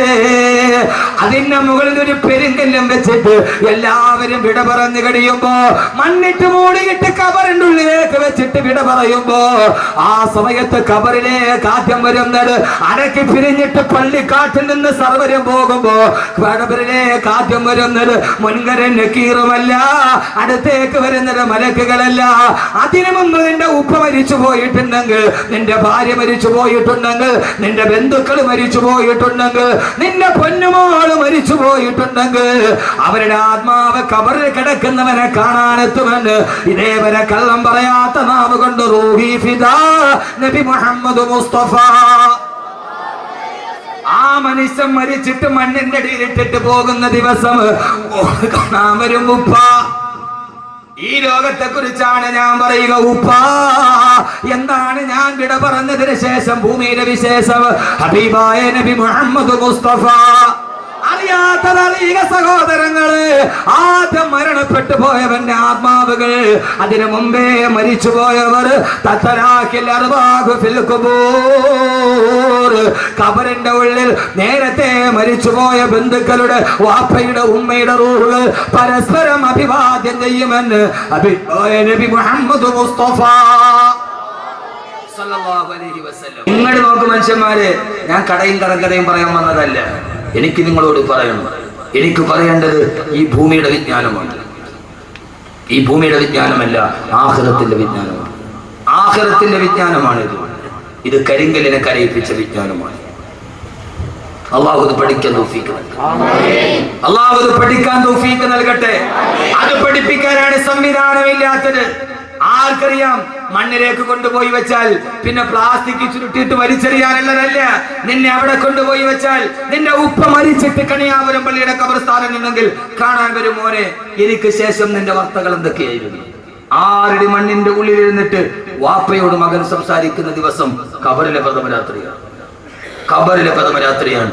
അള്ളാഹു നമ്മൾ അവിടെ നന്നാക്കി തരട്ടെ. ഇവിടെ ഈ മൊഞ്ചുണ്ടായിട്ട് കാര്യമില്ല, ഈ തഴമ്പ് ഇവിടെ ഉണ്ടായിട്ട് കാര്യമില്ല. ഈ തഴമ്പ് ആഖിറത്തിലേക്ക് കൊണ്ടുപോകും. അതിന് വിജ്ഞാനം പഠിക്കണം. ഏത് വിജ്ഞാനം? ഏത് വിജ്ഞാനം? കരിങ്കലിനെ കരയിപ്പിച്ച വിജ്ഞാനം പഠിക്കണം. അവിടേക്ക് നമ്മൾ തുടങ്ങുകയാണ്. അള്ളാഹു തൗഫീഖ് നൽകട്ടെ. ഇവിടെ എഴുന്നേറ്റിനും അക്ഷരയിലൊക്കെ നമുക്ക് പോകണം. ഈ ചുരുങ്ങിയ ദിവസം സമയം കൊണ്ട് അള്ളാഹു പറയുന്നത് മുഴുവനും ജീവിതത്തിൽ പകർത്താൻ അള്ളാഹു തൗഫീഖ് നൽകി. അല്ലാതെ എന്തെങ്കിലും പറഞ്ഞിട്ട് പോകാൻ ഞാൻ വന്നതല്ല. പഠിക്കണം. ഇന്ന് നമ്മുടെ ലക്ഷ്യം തെറ്റിപ്പോയി. ദറസിന്റെ പടിവാതിലുകൾ അടയ്ക്കപ്പെട്ടു. എന്തുകൊണ്ടെന്ന് ചോദിച്ചാൽ യൂറോപ്പിനെ നമ്മൾ സ്വീകരിച്ചു. നമ്മളെ വിട്ടു. യൂറോപ്പ് മതി, പടിഞ്ഞാറ് മതി എന്നൊരു ചിന്ത നമുക്കുണ്ട്. മക്കളെ UK വിട്ട് പഠിപ്പിച്ചാൽ അവൻ ഏറ്റവും നല്ലവനാണ്, അവൻ ആഖിറത്തിൽ പ്രയോജനപ്പെട്ടു എന്ന് നമ്മൾ കരുതി. നിങ്ങൾ ഈ കണിയാപുരം മുതൽ കഴക്കൂട്ടം വരെ ഏത് സ്ഥലത്തും നിങ്ങളൊരു 2 പരസ്യമാണ് ഏറ്റവും കൂടുതൽ. 2 പരസ്യം. കണിയാപുരത്ത് നിങ്ങൾ പോയാൽ അവിടെ കാണുന്ന ഏറ്റവും വലിയ പരസ്യം ഏതാ? മലേഷ്യൻ ഗോൾഡ് സൂക്കിന്റെ എന്റെ വലിയ ഹബീബാണ് അദ്ദേഹം. അദ്ദേഹത്തിന് അനുജന്റെ മോളെ വിവാഹം കഴിച്ചിരിക്കുന്ന എന്റെ ഏറ്റവും അടുത്ത സുഹൃത്താണ്. അള്ളാഹു നല്ല ബർക്കത്ത് കൊടുക്കട്ടെ. മലേഷ്യൻ ഗോൾഡ് സൂക്കിന്റെ പരസ്യം നമ്മൾ കാണും. പക്ഷെ അതിനേക്കാൾ കൂടുതൽ കണിയാപുരം മുതൽ കഴക്കൂട്ടം വരെ പോയാൽ അല്ലെങ്കിൽ തിരുവനന്തപുരം വരെ പോയാൽ ഏത് ഇലക്ട്രിക് പോസ്റ്റിലും 2 പരസ്യമാണ് കൂടുതൽ. ഒന്ന്, UK പഠിക്കാൻ അവസരം. മക്കളെ നമ്മൾ UK വിട്ടു. ഒന്നേതാ? UK പഠിക്കാൻ അവസരം. രണ്ടാമത്തെ ഏറ്റവും കൂടുതൽ പരസ്യമുള്ളത് മൂലക്കുരു ഓപ്പറേഷൻ ഇല്ലാതെ സുഖപ്പെടുത്തും. ഈ 2 പരസ്യമാണ്. അല്ലേ? ആണോ? അല്ലേ? നിങ്ങളെല്ലാന്ന് പറയും. ഞാൻ കാണിച്ചു തരാം. കാരണം ഇത് 2 ഒരുപോലെ. അവിടെ പോയി പഠിച്ച പിന്നെ ഇത് വന്നേ പറ്റും. ഈ 2 പരസ്യമാണ് കേരളത്തിൽ ഏറ്റവും കൂടുതൽ ഇപ്പോൾ. ഒന്ന് UK പഠിക്കാൻ അവസരം, 2 മൂലക്കുരു ഓപ്പറേഷൻ ഇല്ലാതെ സുഖപ്പെടുത്തും. നമ്മുടെ മക്കൾ UK പോയാലെന്ന് കരുതി. എന്തുകൊണ്ട്? നാളെ ഖബറിൽ നിന്റെ മക്കളുമായി നിനക്ക് സല്ലപിക്കാൻ കഴിയണമെങ്കിൽ ആ ഭാഗത്തേക്ക് നിന്റെ മക്കളെ പഠിപ്പിക്കാൻ നിനക്ക് കഴിയേണ്ടതുണ്ട്. അള്ളാഹുവിനാക്കി തരുമാറാകട്ടെ. നമ്മൾ മക്കളെ UK വിട്ട് പഠിപ്പിക്കുക. അവര് വന്ന് പൈസ 1 ലക്ഷം രൂപ ശമ്പളം കിട്ടിയാൽ പിന്നെ പാന്റിന്റെ പോക്കറ്റിൽ കയ്യും തിരുമ്മി നമ്മളിങ്ങനെ അങ്ങോട്ട് അടക്കുക. മാനം നോക്കി പാന്റിന്റെ പോക്കറ്റിന്റെ ഉള്ളില് കൈകുത്തി എടാ പച്ചപ്പൊട്ട, ഈ പാന്റിന്റെ പോക്കറ്റിൽ നീ കൈയിടുന്നെന്തിന്? ഈ പാന്റിന്റെ പോക്കറ്റിൽ, അത് യൂറോപ്പിന്റെ സംസ്കാരമാണ്, അത് ബ്രിട്ടനിലാണ്. അവിടെ തണുപ്പ് കൂടുതലാണ്, അതുകൊണ്ട് ആളുകൾ തണുക്കാതിരിക്കാൻ കൈ പാന്റിന്റെ പോക്കറ്റ് ഇടും. നമ്മളതും ഫാഷൻ. നമുക്ക് ജോലി എന്താ? നമ്മളൊന്നും ചെയ്യില്ല. നമ്മൾ പാന്റിന്റെ ഉള്ളിൽ പോക്കറ്റ് കൈമ്മ ഇട്ടിട്ട് നമ്മൾ ഇങ്ങനെ വന്ന എവിടെയും വന്നൊക്കെ പള്ളിയുടെ മുമ്പിലോ ഈ കൊള്ള എന്തുണ്ടേ? നമ്മൾ പാന്റിന്റെ പോക്കറ്റിൽ കൈയിട്ടിട്ട് നമ്മൾ ഈ ദുനിയാവിനെ അറ്റത്ത് പിടിച്ചിട്ട് ഈ വാഫിയും ഈ കോഴ്സ് എന്തുണ്ടേ? നമ്മുടെ കുട്ടികളെ UK വിട്ട് പഠിപ്പിക്കുക. ഈ പാന്റിന്റെ പോക്കറ്റ് കൈയിടല് തന്നെ യൂറോപ്പ് പഠിപ്പിച്ച അത് യൂറോപ്പിന്, അത് അവര് തണുപ്പുള്ളത് കൊണ്ട് പാക്കറ്റ് കൈയിട്ടതാണ്. യഥാർത്ഥത്തിൽ നമ്മൾ എന്ത് ചെയ്തു? യൂറോപ്പിനെ കടമെടുത്തു. പടിഞ്ഞാറ് മതി എന്ന് കരുതി അവിടെ നിന്ന് മാറ്റിയിട്ട് കരിങ്കല്ലിനെ കരയിപ്പിക്കുന്ന വിജ്ഞാനം പഠിപ്പിക്കാൻ എന്ന് നമുക്ക് കഴിയുന്നുവോ? അന്നല്ലാതെ മരണം ജീവിതത്തിന്റെ തുടക്കമാവില്ല. അങ്ങനെ പഠിപ്പിക്കാത്തവന് മരണം ജീവിതത്തിന്റെ അവസാനമാണ്, അവന് പിന്നീടില്ല. അള്ളാഹു നമ്മൾ അതിൽ നിന്ന് കാത്തുരക്ഷിക്കട്ടെ. അള്ളാഹു നമ്മൾ അതിൽ നിന്ന് കാത്തുരക്ഷിക്കട്ടെ. അള്ളാഹു നമ്മൾ അതിൽ നിന്ന് കാത്തുരക്ഷിക്കട്ടെ. നമ്മൾ എന്ത് ചെയ്യണം? യൂറോപ്പ് മോനെ, യൂറോപ്പ് എന്ന് പറഞ്ഞാൽ എന്താ? യൂറോപ്പ് പച്ച വ്യഭിചാരം പഠിപ്പിച്ച നാട്. ഏത് യൂറോപ്പ് എന്ന് പറഞ്ഞാൽ എന്താ? പ്രശസ്തനായ ഒരു എഴുത്തുകാരനുണ്ട് കേരളത്തിൽ, രാമു കരിയാട്ട്. അറിയോ രാമു കരിയാട്ടിനെ? അറിയില്ല. നിങ്ങൾ ഇങ്ങനെ ഈ ചന്തയിൽ നിന്ന് കിട്ടുന്ന ഈ പൊടിമീനും തിന്നിട്ട് നിങ്ങൾ നടന്നാൽ മതി. നിങ്ങൾക്ക് ദുനിയാവ് അറിഞ്ഞൂടെ മനുഷ്യന്മാര്. പ്രശസ്തനായ എഴുത്തുകാരനാ രാമു കരിയാട്ട്. ഈ ഒന്നുകൂടി പറഞ്ഞാൽ ചെമ്മീന്റെ സംവിധായകൻ. വലിയാര് കണ്ടോന്ന് ഇപ്പൊ ചോദിക്കും. നമുക്ക് നേരെ ബുദ്ധി അങ്ങനെ പോകും. എന്റെ വായനയുടെ ലോകം വിശാലമാണ്. നിങ്ങൾ കരുതുന്നതിനൊക്കെ അപ്പുറത്താണ് എന്റെ വായനയുടെ ലോകം. ഞാൻ ഇത് മാത്രം വായിക്കുന്ന ഒരാളല്ല. എന്റെ വായനയുടെ ലോകം നിങ്ങളൊക്കെ കരുതുന്നതിന് അങ്ങേ അപ്പുറത്താണ്. വൈക്കം മുഹമ്മദ് ബഷീറിന്റെ കഥയൊക്കെ ഞാൻ 4 പ്രാവശ്യം വായിച്ചു. എന്റെ ജോലിയെ വായന എന്റെ വായനയുടെ ലോകം നിങ്ങൾ ഉദ്ദേശിച്ച അങ്ങനെ ഒരു മൂല്യാരല്ലേ? എല്ലാം വായിക്കും. എന്നാലേ ഈ ലോകത്ത് ദൈവത്ത് നടക്കും. എന്നാലേ ഈ ലോകത്തിന് ദൈവത്ത് നടക്കൂ. എന്റെ പ്രിയപ്പെട്ട സഹോദരങ്ങളെ, ലോകം വളർന്നനുസരിച്ച് നമ്മുടെ പ്രബോധനവും പോകേണ്ടതുണ്ട്. രാമു കാര്യാട്ട് ലണ്ടനിൽ പോയി. ലണ്ടനിൽ പോയപ്പോ സായിപ്പിന്റെ അതിഥിയായിട്ട് താമസിച്ചു. ആ സമയത്ത് ഭയങ്കര തണുപ്പ്. സായിപ്പ് മാതാമയും കൂടെ തീ കത്തിച്ചു. സായിപ്പ് മദാമയും രാമു കാര്യാട്ടുകളുടെ തീ കായായിരിക്കുക. അപ്പോ മദാമ പറഞ്ഞു സായിപ്പിനോട്, സായിപ്പേ എനിക്ക് വല്ലാതെ തണുക്കുന്നു, നിങ്ങൾ എന്നെ ഒന്ന് ചേർത്ത് പിടിക്കാൻ പറഞ്ഞു. അപ്പോ സായിപ്പ് പറഞ്ഞു മദാമയോട്, എനിക്കിപ്പോ നിന്നെ ചേർത്ത് പിടിക്കാനുള്ള മൂടില്ല, രാമുവെ പറ്റുമെങ്കിൽ നീ ഒന്ന് ചേർത്ത് പിടിക്കാൻ. ഇതാണ് യൂറോപ്പ്. ഇതാണ് യൂറോപ്പ്. കിണിക്കണ ഇതാണ് യൂറോപ്പ്. യഥാർത്ഥത്തിൽ ഇത് മതി എന്ന് നമ്മൾ കരുതി. ആ സമയത്ത് എന്നോട് നിങ്ങൾക്കൊന്നും തോന്നരുത്. നിങ്ങൾ ടെക്നോ പാർക്കിന്റെ പരിസരം മുതൽ ഇങ്ങോട്ട് വരെ നടക്കും. സൗകര്യം കിട്ടുന്നവൻ ആരാണോ? എന്താ മനുഷ്യന്മാരെ നിങ്ങൾ എന്നെ തുറച്ചു നോക്കണത്? എന്താ നിങ്ങൾ എന്നെ തുറച്ചു നോക്കണത്? ധാർമ്മികത നഷ്ടപ്പെട്ടതുണ്ടായപ്പോ എല്ലാരെയും ഞാൻ കുറ്റപ്പെടുത്തുന്നില്ല. ടെക്നോ പാർക്കിൽ നിന്ന് വെള്ളിയാഴ്ച കൃത്യമായി എന്റെ ജുമയിൽ പങ്കെടുക്കാൻ വേണ്ടി വരുന്ന എത്രയോ ചെറുപ്പക്കാരുണ്ട്. ഞാൻ എല്ലാരെയും കുറ്റപ്പെടുത്തുന്നില്ല. ജുമയ്ക്ക് വേണ്ടി മാത്രം അവരെത്തുന്നവർ. സൗകര്യം കിട്ടുന്നത് എന്താണോ? പച്ച വ്യഭിചാരം. ആ വ്യഭിചാരത്തിന്റെ വിജ്ഞാനത്തിലേക്ക് നമ്മുടെ തലമുറയെ നമ്മൾ പറഞ്ഞു വിട്ടപ്പോ, ടെറസിന്റെ പടിവാതിൽ അടിച്ചു കളഞ്ഞപ്പോ എന്റെ പ്രിയപ്പെട്ട ചെറുപ്പക്കാരായ യൂറോപ്പിന്റെ പച്ച വ്യഭിചാരം ഏത് വ്യഭിചാരമാ? അർജന്റീനയിലെ ലോകകപ്പിന്റെ ഏറ്റവും വലിയ ഫുട്ബോളറായ ലയണൽ മെസ്സിയെ താരാരാധന നടത്തുന്ന എന്റെ പ്രിയപ്പെട്ട ചെറുപ്പക്കാരാ, ആരാ ലയണൽ മെസ്സി? ആരാ? പച്ച വ്യഭിചാരിയല്ലേ? ആരാ മെസ്സി? ആരാ? പച്ച വ്യഭിചാരിയല്ലേ? ചെറുപ്പക്കാരാ, ലയണൽ മെസ്സിയുടെ ചിത്രവും ടീഷർട്ടിൽ ചേർത്ത് നടക്കുന്ന എന്റെ പ്രിയപ്പെട്ട ചെറുപ്പക്കാരാ, ആരാ മെസ്സി എന്നറിയോ? പച്ച വ്യഭിചാരി.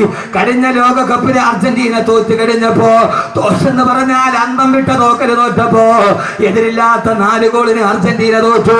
പിറ്റേ ദിവസം രാവിലെ തന്റെ കാമുകിയുടെ കൈ പിടിച്ചിട്ട് ഹവായ് ദ്വീപിലേക്ക് മെസ്സി ആഘോഷിക്കാൻ പോവുകയാ. എയർപോർട്ടിൽ വെച്ച് തന്റെ അരക്കി പോട്ട് വസ്ത്രമില്ലാത്ത കാമുകിയുടെ കയ്യിൽ പിടിച്ച് ഫോട്ടോയ്ക്ക് പോസ്റ്റ് ചെയ്തപ്പോ ആരാ മോനെ ഒരാള് വ്യഭിചരിക്കാൻ പോയാൽ തന്നെ ആരും അറിയാതെ പോകരാ പതിവ്. പക്ഷേ ഞാൻ വ്യഭിചരിക്കാൻ പോവുകയാണെന്ന് കാമുകിയുടെ തോളത്തെ കയ്യിലിട്ടിട്ട് എയർപോർട്ടിൽ വെച്ച് ഫോട്ടോയ്ക്ക് പോസ്റ്റ് ചെയ്ത പച്ച വ്യഭിചാരിയായ മെസ്സിയുടെ സംസ്കാരം, ആ സംസ്കാരം പഠിപ്പിച്ചു നമ്മുടെ മക്കളെ. ഇസ്ലാമിന്റെ യൂറോപ്പിന്റെ സംസ്കാരം പഠിപ്പിച്ചപ്പോ യഥാർത്ഥത്തിൽ മുസ്ലിം ലോകത്തിന് വന്നത് ഇതാണ്. അതല്ല എന്റെ പ്രിയപ്പെട്ട ചെറുപ്പക്കാരാ, എന്റെ പ്രിയപ്പെട്ട സഹോദരങ്ങളോട് ഞാൻ പറയുകയാ, ഏത് വിജ്ഞാനമാ പഠിപ്പിക്കേണ്ടത്? യുകെയിലെ അവസരമല്ല, കരിങ്കല്ലിനെ കരയിപ്പിച്ച വിജ്ഞാനം പഠിപ്പിച്ചു കൊടുക്കണം. കരിങ്കല്ലിനെ കരയിപ്പിച്ച വിജ്ഞാനം പഠിപ്പിക്കണം. ഏടാ കരിങ്കല്ലിനെ പഠിപ്പിച്ച വിജ്ഞാനമേടാ. കൊടുങ്കാട്ടിലൂടെ നടന്നു പോകുമ്പോ റൂഹുമാഹിയുടെ മുമ്പിൽ ഇരുന്നിട്ടൊരു കരിങ്കല്ല് പൊട്ടിക്കരഞ്ഞില്ല മുഅ്മിനീങ്ങളെ? ഒരു കരിങ്കല്ല് ഇരുന്നിട്ട് പൊട്ടിക്കരയുകയാ. ഈസാ നബി അലൈഹി സ്വലാത്തു വസ്സലാം ചോദിച്ചു, കരിങ്കല്ലേ എന്തിനാണ് കരയുന്നതെന്ന് ചോദിച്ചപ്പോ ആ സമയത്താണ് കണ്ണുനീരിട്ട് വീണ കരിങ്കല്ല് പറഞ്ഞത്, പ്രിയപ്പെട്ട ചെറുപ്പക്കാരെ അറിയുക, ഇത് നിരർത്ഥക പാഠത്തിന്റെ പാഠമല്ല.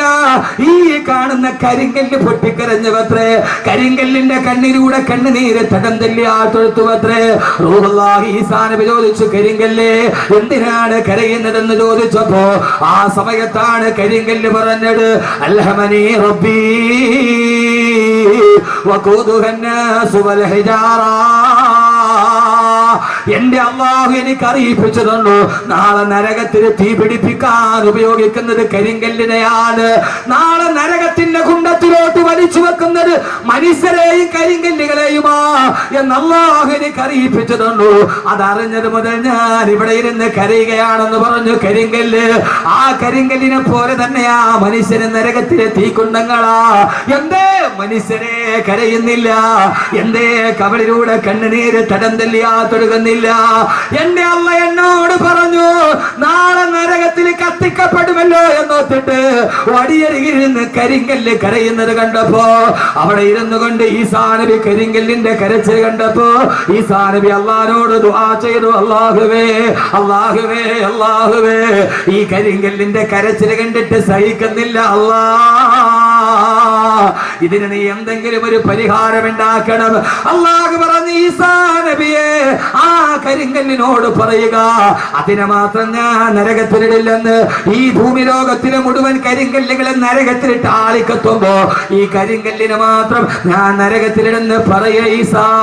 ഈസാ നബി അലൈഹി സ്വലാത്തു വസ്സലാം ആ കരിങ്കല്ലിന്റെ അരികിൽ ഇരുന്നിട്ട് തടികി തലോടിയിട്ട് പറഞ്ഞു, കല്ലേ കരയണ്ട, കല്ലേ കല്ലേ കരയണ്ട കല്ലേ. ഇതേത് കഥയെന്നറിയോ? മനുഷ്യൻ കരിങ്കല്ലിനെ തടകി ആശ്വസിപ്പിച്ച കഥ. കേൾക്കുക സഹോദരങ്ങളെ, ആ കരിങ്കല്ലിനെ തടകി തലോടിയിട്ട് ഈസാ നബി പറഞ്ഞു അത്ര, കരിങ്കല്ലേ കരയണ്ട കല്ലേ കരയണ്ട കല്ലേ, അല്ലാഹു നിന്നെ മാത്രം നരകത്തിൽ നിന്ന് മോചിപ്പിച്ചിരിക്കുകയാ. ഈസാ നബി നടന്നുപോയി. കുറെ മാസങ്ങൾക്ക് ശേഷം അതിപടി വരുമ്പോ പിന്നെയും ഈ കരിങ്കല്ലിരുന്ന് കരയുകയാണ്. ഈസാ നബി ചോദിച്ചു അത്ര, കരിങ്കല്ലേ എന്തിനാണ് ഇനിയും കരയുന്നതെന്ന് ചോദിച്ചപ്പോ കരിങ്കല്ല് പറഞ്ഞ മറുപടി, ഈസാ നബിയെ ആദ്യം ഞാൻ കരഞ്ഞത് ഖൗഫൻ ലിറബ്ബി, എന്റെ അല്ലാഹുവിന്റെ നരകത്തെ കുറിച്ചുള്ള പേടി കൊണ്ടാ. രണ്ടാമത് ഞാൻ കരഞ്ഞത് ശുക്റൻ ലിറബ്ബി, എന്റെ അല്ലാഹുവിനോടുള്ള നന്ദി രേഖപ്പെടുത്താനാ. എല്ലാ കല്ലുകളും നരകത്തിലോട്ട് വലിച്ചെറിയുമ്പോ എന്നെ മാത്രം നരകത്തിൽ നിന്ന് മോചനം നടത്തിയ എന്റെ റബ്ബിനോടുള്ള നന്ദി കാരണത്താലാണെന്ന് കരിങ്കല്ല് പോലും കരഞ്ഞു പോയെങ്കിൽ ഈ കരിങ്കല്ലിനെ കരയിപ്പിക്കുന്ന വിജ്ഞാനം പഠിക്കണം. ഈ കരിങ്കലിനെ കരയിപ്പിക്കുന്ന വിജ്ഞാനം പഠിക്കണം. ആ വിജ്ഞാനമാണ് എന്റെ മോനെ, റൂഹെന്ന് നിന്റെ കയ്യിൽ നിന്ന് വിട്ടുപോയാൽ, ഈ ശരീരത്തിൽ നിന്ന് ആത്മാവ് പോയാൽ, കരിങ്കല്ലിനെ കരയിപ്പിച്ച വിജ്ഞാനം ഏതെന്നറിയോ? ശരീരത്തിൽ നിന്ന് ആത്മാവ് വിട പറഞ്ഞു പോയാൽ നിന്റെ ശരീരം കൊണ്ടുപോയി 6 അടി മണ്ണിലേക്ക് കുഴിച്ചിട്ട് കഴിഞ്ഞാൽ 3 ദിവസം കഴിഞ്ഞ് നീ തുറന്നു നോക്കുമ്പോ നിന്റെ കണ്ണുകൾ മുഴുവനും അഴുകി മാറിയിട്ട് 2 ഗുഹയാ കാണുന്നതെങ്കിൽ 40 ദിവസം കഴിഞ്ഞ് കണിയാപുരം ഖബർസ്ഥാനില് ഖബറൊന്ന് കുറിച്ചു നോക്കിയാ നിന്റെ എല്ലുകൾ മാത്രമാ കാണുന്നതെന്ന്, അതോടെ നിന്റെ ജീവിതം ജീവിതം അവസാനിക്കുന്നില്ല.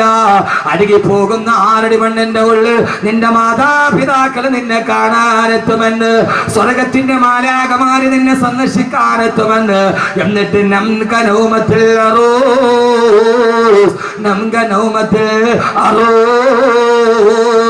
പുതുമണവാളൻ ഉറങ്ങുന്നത് പോലെ ഉറങ്ങിക്കൊള്ളുക എന്ന് സ്വർഗമാലാകമാര് നിന്നോട് പറയുന്ന അല്ലാഹുവിന്റെ മലക്കുകളുടെ വചനം കേട്ട് 6 അടി മണ്ണിൽ നിനക്ക് മരന്ന് കിടക്കാൻ കഴിയുമെന്ന്, അത് പഠിക്കാൻ കഴിയുന്ന വിജ്ഞാനം പഠിക്കണം. ആ വിജ്ഞാനത്തിലേക്ക് അല്ലാഹു നമ്മളെ എത്തിക്കുമാറാകട്ടെ. അല്ലാഹു നമ്മളെ എത്തിക്കുമാറാകട്ടെ. അല്ലാഹു നമ്മളെ എത്തിക്കുമാറാകട്ടെ. ഇതാണ് ഏറ്റവും വലിയ വിജ്ഞാനം. UK-യിലെ വിജ്ഞാനമല്ല.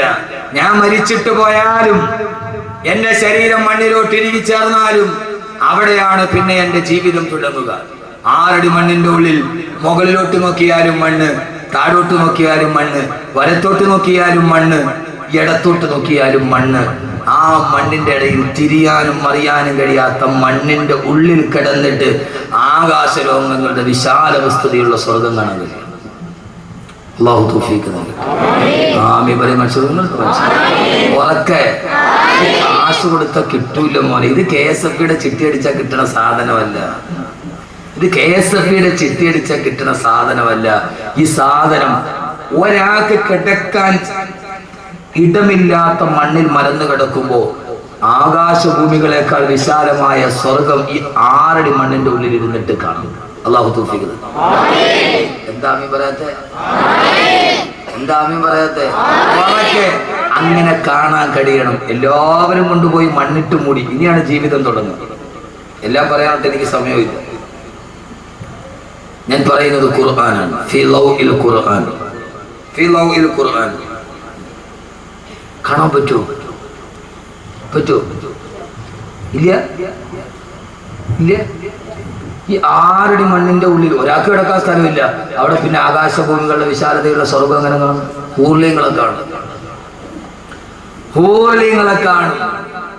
النار يعرضون عليها غدوا وعشيا ويوم تقوم الساعة أدخلوا آل فرعون أشد العذاب. അല്ലാഹു പറയുകയാണ്, ഖബറിന്റെ ഉള്ളിലേക്ക് അടക്കപ്പെട്ട് കഴിഞ്ഞാൽ ഇത് അഹ്മദ് കബീറിന്റെ വീരവാദമല്ല, അവന്റെ പ്രസംഗത്തിന്റെ കൊടുപ്പ് കൂട്ടാനല്ല. അന്നാറു യുറദൂന അലൈഹാ ഗുദുവൻ വഅശിയാ. ഒരാള് ഖബറിന്റെ ഉള്ളിൽ അടക്കപ്പെട്ടാൽ രാവിലെയും വൈകുന്നേരവും അവൻ സ്വർഗാവകാശിയാണെങ്കിൽ പ്രഭാതത്തിലും പ്രദോഷത്തിലും രാവിലെയും വൈകുന്നേരവും അള്ളാന്റെ മലക്കുകൾ അവനെ സ്വർഗം കാണിച്ചു കൊടുക്കും. അവൻ നരകാവകാശിയാണെങ്കിൽ അള്ളാന്റെ മലക്കുകൾ അവനെ നരകം കാണിച്ചിട്ട് പറയും, എടീ നീ പോകേണ്ട നരകമാണിത്. ഖബറിൽ കിടക്കടാ, ഖബറിൽ കിടക്കടാ, ഖബറിൽ കിടക്കടാ, ഇനി നീ പോകാനുള്ള നരകം ഇതാണെന്ന്. ഖബറിൽ കിടക്കുമ്പോ രാവിലെയും വൈകുന്നേരവും സ്വർഗവും നരകവും ആ ഖബറിന്റെ ഉള്ളിൽ കാണിക്കപ്പെടുമെന്ന് അല്ലാഹുവിന്റെ വിശുദ്ധ ഖുർആൻ.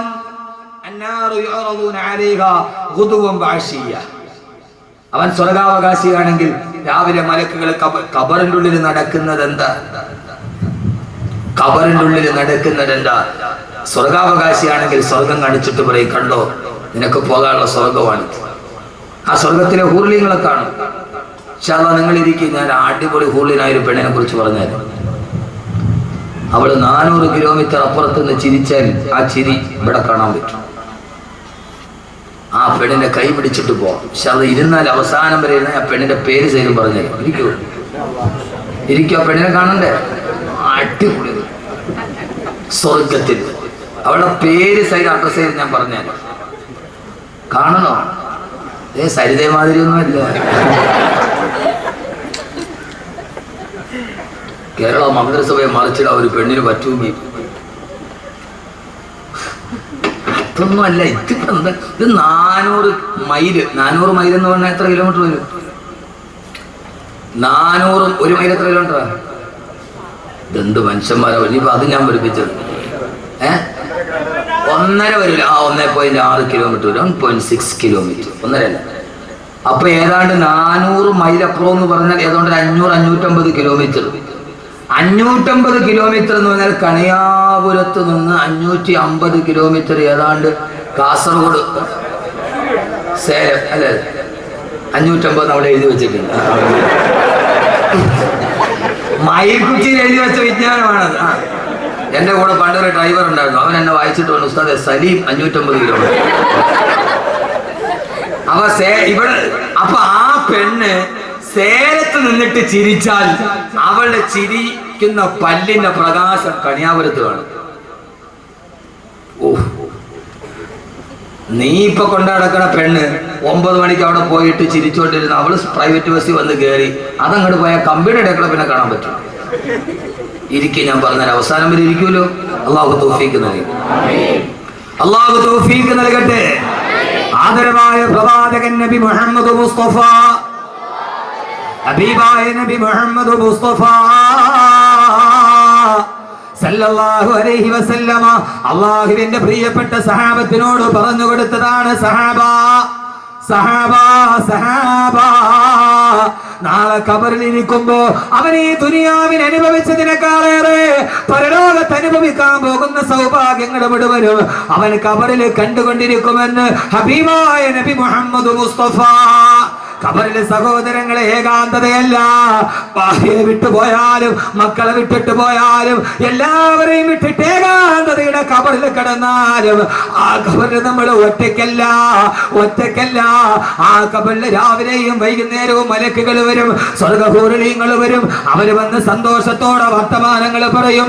പേടിക്കണ്ട, ഇനി നീ വരുമ്പോൾ നിനക്ക് അനുഭവിക്കാനുള്ള സ്വർഗമാണിതെന്ന് ആ ഫിറൗനിന്റെ പതനത്തിന്റെ കഥ പറയുമ്പോ അല്ലാഹുവിന്റെ വിശുദ്ധ ഖുർആൻ, അല്ലാഹുവേ ആരുടെ മണ്ണിൽ മരന്ന് കിടക്കുമ്പോ ആ സമയത്ത് സ്വർഗത്തിന്റെ കാഴ്ച കണ്ട് ചുംബിക്കാൻ റബ്ബേ നീ ഞങ്ങൾക്ക് അനുഗ്രഹം നൽകണേ തമ്പുരാനെ, ഞങ്ങൾക്ക് അനുഗ്രഹം നൽകണേ തമ്പുരാനെ, ഞങ്ങൾക്ക് അനുഗ്രഹം നൽകണേ തമ്പുരാനെ. അങ്ങനെ കാലാകാലം കിടക്കേണ്ടുന്ന ഖബറിൽ, കാലാകാലം കിടക്കേണ്ടുന്ന ഖബറിൽ അങ്ങനെ കഴിയുമ്പോഴാണ്, കുറെ നാള് ഖബറിൽ കഴിയുമ്പോഴാണ്. ഖബറിലെ അനുഭവങ്ങളൊക്കെ ധാരാളം പ്രസംഗിച്ചിട്ടുണ്ട്. അങ്ങനെ എല്ലാവരും മരിച്ച് ഏറ്റവും അവസാനം ലോകാവസാനമായി. ലോകം അവസാനിച്ചു. ലോകാവസാനം കേൾക്കാത്ത ആരെങ്കിലും ഉണ്ടോ കൂട്ടത്തിൽ? ഇല്ലല്ല. അപ്പൊ ലോകാവസാനമൊക്കെ നന്നായിട്ട് പഠിച്ചില്ലേ? ലോകം അവസാനിച്ചു. എല്ലാവരും ഖബറിന്റെ ഉള്ളിൽ കിടക്കുക. എല്ലാവരും എന്ന് പറഞ്ഞ ഞാനും നിങ്ങളും അടക്കമുള്ള സർവ്വ ചരാചരങ്ങളും മണ്ണിന്റെ അടിയിൽ മലന്നടക്കുക. ലോകാവസാനമായി. ഏതാണ്ടൊക്കെ അടുത്ത് അമേരിക്ക സിറിയ ആക്രമിക്കാൻ തീരുമാനിച്ചിട്ട് പിന്തിരിഞ്ഞു എന്നാ പറയുക. ലോകാവസാനത്തിന്റെ 2 അടയാളങ്ങൾ ഏതാണ്ട് ഇപ്പൊ വക്കത്തെത്തി നിൽക്കും. ഒന്ന്, അമേരിക്ക സിറിയ ആക്രമിക്കണം. എന്നാലേ ലോകാവസാനത്തിന്റെ അടുത്ത അടയാളം വരുമ്പോ ഞാൻ പറയാം. ലോകാവസാനം പറയാൻ ബാക്കി വെച്ചത് ഞാൻ ആദ്യം പറയാത്ത പിന്നീട് പറയും. ഇനി അടുത്തൊരു കാസറ്റും കൂടെ ഞാൻ നടക്കുന്നുണ്ട്, ലോകാവസാനം പറയാൻ മറന്നുപോയത്. ബാക്കി വെച്ചതല്ല, പറയാൻ മറന്നുപോയത്. അങ്ങനെ കുറെ കിട്ടിയിട്ടുണ്ട്.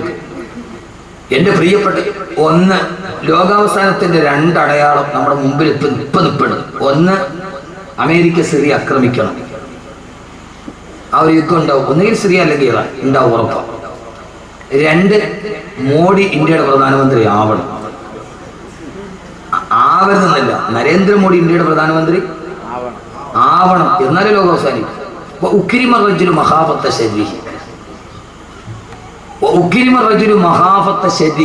ഒരാളെ, ഒരു നേതാവിനെ ഭയന്നിട്ട് അയാളെ ബഹുമാനിക്കാൻ നമ്മൾ നിർബന്ധിതരാവുക, അത് ലോകാവസാനത്തിന്റെ അടയാളമാണെന്ന് നബി മുഹമ്മദ് മുസ്തഫ. മോഡി ഇന്ത്യയുടെ പ്രധാനമന്ത്രി ആയി എന്ന് കരുതുക. അയാൾ നമ്മുടെ നാട്ടിൽ വന്നാൽ പ്രോട്ടോകോൾ അനുസരിച്ചിട്ട് ഇന്ത്യൻ പ്രൈം മിനിസ്റ്റർ എന്ന രീതിയിൽ അയാൾ ബഹുമാനിക്കാൻ നമ്മൾ ബാധ്യസ്ഥരാണ്, നിർബന്ധിതരാണ്. ലോകം കണ്ട, ഹിറ്റ്ലർ കഴിഞ്ഞാൽ ലോകം കണ്ട ഏറ്റവും വലിയ ക്രൂരനായ മനുഷ്യൻ നരേന്ദ്രമോദി. ഹിറ്റ്ലറിനേക്കാൾ ഹിറ്റ്ലറുടെ പ്രേതം ഇന്ത്യയിൽ വന്നതാണ് മോദി. ഹിറ്റ്ലറുടെ പ്രേതം ഇന്ത്യയിൽ വന്നതാണ് മോദി. ആ പ്രേതം കയറി കൂടിയ ശരീരമാണ് മോദിയുടെ ശരീരം. അയാൾ പ്രധാനമന്ത്രി ആയാലെ ലോകാവസാനത്തിന്റെ അടയാളം ആവും. അവിടെ നിങ്ങൾ പേടിക്കണ്ട, നമ്മൾ പറഞ്ഞിടത്തേക്ക് കാര്യങ്ങൾ വരികയാണ്. നമ്മൾ പറഞ്ഞിടത്തേക്ക് മോഡി പ്രധാനമന്ത്രിയായി നോറ്റ് ഇന്ത്യയിൽ മുസ്ലിമീങ്ങൾ ആരും കുറഞ്ഞു പോകില്ല. ഫിർഔനിന്റെ കൊട്ടാരത്തിൽ ജനിച്ചവനാണ് മൂസ. ആ മൂസയുടെ അനുയായികളാണ്. ഫിർഔന്റെ ജനിച്ച ഉടനെ തല കൊയ്യാൻ പോയവന്റെ കൊട്ടാരത്തിൽ ജനിച്ച കരീമുല്ലാഹി മൂസാ നബിയുടെ ദീനാണ് നമ്മുടെ ദീൻ. അപ്പൊ അതുകൊണ്ട് അക്കാര്യത്തിലൊന്നും ആരും പേടിക്കേണ്ട ഒരു കാര്യമില്ല. ലോകാവസാനം ഏതായാലും ഉറപ്പാണ്. ഒരേടെ ഞാൻ പറഞ്ഞുതരാം. പറയണോ? പറഞ്ഞോ? അത് പറയാൻ മറന്നുപോയാലും പറയണം. ഒന്നുകൂടി പറയണോ? അമേരിക്കയുടെ സർവ്വ സേനാ ക്യാമ്പുകളും സൈനിക ക്യാമ്പുകളും ടൈഗ്രീസിന്റെയും യൂഫ്രട്ടീസിന്റെയും തീരത്ത്. ഞാനത് അവനെ വെറുതെ പറഞ്ഞിട്ട് പോകാൻ വന്നതല്ല, വെറുതെ ചിരിച്ചു കളിച്ച് പോകാനാണെങ്കിലും ഓക്കെ. പക്ഷേ 2 മണിക്കൂർ കൊണ്ടൊരു മാറ്റം ഉണ്ടാവും. അമേരിക്കയുടെയും സഖ്യകക്ഷികളുടെയും സർവ്വ സൈനിക ക്യാമ്പുകളും യൂഫ്രട്ടീസ് നദിയുടെയും ടൈഗ്രീസ് നദിയുടെയും തീരത്താണ്. പെണ്ണാങ്കോല മനസ്സിലാവുന്നുണ്ടോ? എന്ത് യൂഫ്രട്ടീസ്, എന്ത് യൂഫ്രട്ടീസ്?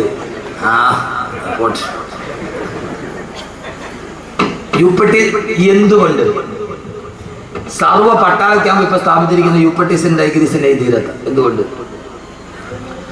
ആദരവായ പ്രവാചകൻ നബി മുഹമ്മദ് മുസ്തഫ സല്ലല്ലാഹു അലൈഹി വസല്ലം പറഞ്ഞു, ലോകാവസാനം അടുത്തു കഴിയുമ്പോ ടൈഗ്രീസിന്റെയും യൂഫ്രട്ടീസിന്റെയും തീരങ്ങളിൽ ജിബാലും മിനർ റഹബി, സ്വർണത്തിന്റെ മലകൾ ഉയർന്നു വരുമെന്ന് നബി മുഹമ്മദ് മുസ്തഫ.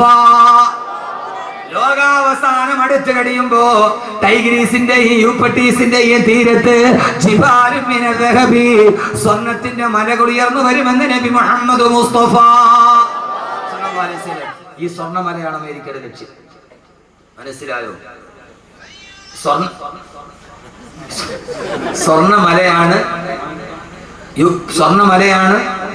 അമേരിക്ക ലക്ഷ്യം. അവിടെ ഒരൊറ്റ മുസ്ലിം രാഷ്ട്രത്തിന്റെ പട്ടാളക്കാകുമ്പോ ഇപ്പോൾ ഒരു മുസ്ലിം രാഷ്ട്രത്തിന്റെ പട്ടാളക്കാകുമ്പോ ഇപ്പൊ യൂഫ്രട്ടീസിന്റെ ടൈഗ്രീസിന്റെ തീരത്തുണ്ട്. ഏതോ വെള്ളിയാഴ്ച ജുമയ്ക്ക് വന്നവന് മണക്കാട് ഒരിക്കലും ഏതോ എന്റെ ജുമയ്ക്ക് പങ്കെടുക്കാം. അവിടെ ഇതൊക്കെ തന്നെ പറയണം. തുർക്കി എന്തുകൊണ്ട് ലോകാവസാനം എടുക്കുമ്പോൾ തുർക്കി ഇസ്ലാമിന്റെ എതിർപക്ഷത്ത്? യുക്കാത്തുൽ മുസ്ലിമൂന ലിൽ അത്റാഖ്, തുർക്കികളോട് മുസ്ലിമീങ്ങൾ യുദ്ധം ചെയ്യുന്നത് വരെ ലോകം അവസാനിക്കില്ലെന്ന് നബി മുഹമ്മദ് മുസ്തഫ. അപ്പൊ തുർക്കി ലോകാവസാനം എടുക്കുമ്പോൾ നമ്മുടെ എതിർപക്ഷത്ത് വരണം. അതുകൊണ്ട് തുർക്കി ഇപ്പോഴും അവിടെ പടലക്കാൻ പറ്റും. നിങ്ങളൊന്ന് ആലോചിച്ചു മനുഷ്യന്മാരെ, ഇനിയിപ്പോ ലോകം അവസാനിക്കില്ല എന്ന് ഒരാൾ പറഞ്ഞാൽ അവളേക്കാൾ വലിയ പച്ചപ്പൊട്ടി പറയാനാണ്. ലോകാവസാനം എത്തിക്കഴിഞ്ഞാൽ ചിന്തിച്ചു കൊള്ളുക.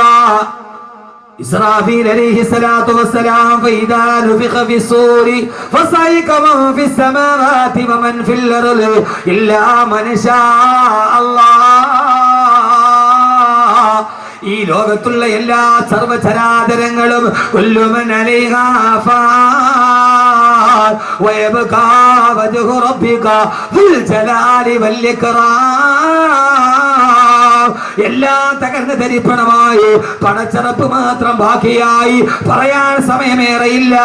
അവസാനം ഇസ്രാഫീലിനോട് അല്ലാഹു പറയും, ഇസ്രാഫീലേ തുമ്മ നുഫിഖ ഫീഹി ഉഖറാ, ഒന്നുകൂടി സൂറന്ന കാഹളത്തിൽ ഊതുക ഇസ്രാഫീൽ. ഇസ്രാഫീൽ അലൈഹിസ്സലാത്തു വസ്സലാം രണ്ടാമത് സൂറന്ന കാഹളത്തിൽ ഊതുമ്പോ ആ സമയത്ത് 4 മലക്കുകൾ എഴുന്നേൽക്കുമെന്ന് ആദരവായ പ്രവാചകൻ നബി മുഹമ്മദ് മുസ്തഫ. ജീവിതത്തിന്റെ തുടക്കം ഇതാണ്. രണ്ടാമത് ഇസ്രാഫീൽ അലൈഹിസ്സലാത്തു വസ്സലാം സൂറന്ന കാഹളത്തിൽ ഊതി കഴിയുമ്പോ 4 മലക്കുകളുടെ മരണത്തോടെ അവസാനിച്ച ജീവിതം തുടങ്ങാൻ പോവുകയാണ്. ആ സമയത്ത് എഴുന്നേറ്റ് 4 മലക്കുകൾ ചോദിക്കും, അല്ലാഹുവേ അല്ലാഹുവേ അല്ലാഹുവേ, പരലോകം തുടങ്ങി. അല്ലാഹുവേ എവിടെയാണ്? അല്ലാഹുവേ ഐനൻ നബിയുൽ മുസ്തഫ, ഹബീബായ നബി എവിടെ? ഹബീബായ നബി എവിടെ? ഈ ലോകം ഒടുങ്ങിയാലും ആദ്യത്തെ അന്വേഷണം എവിടെയെന്നറിയോ? മദീനയുടെ റൗളയുടെ നായകൻ എവിടെ?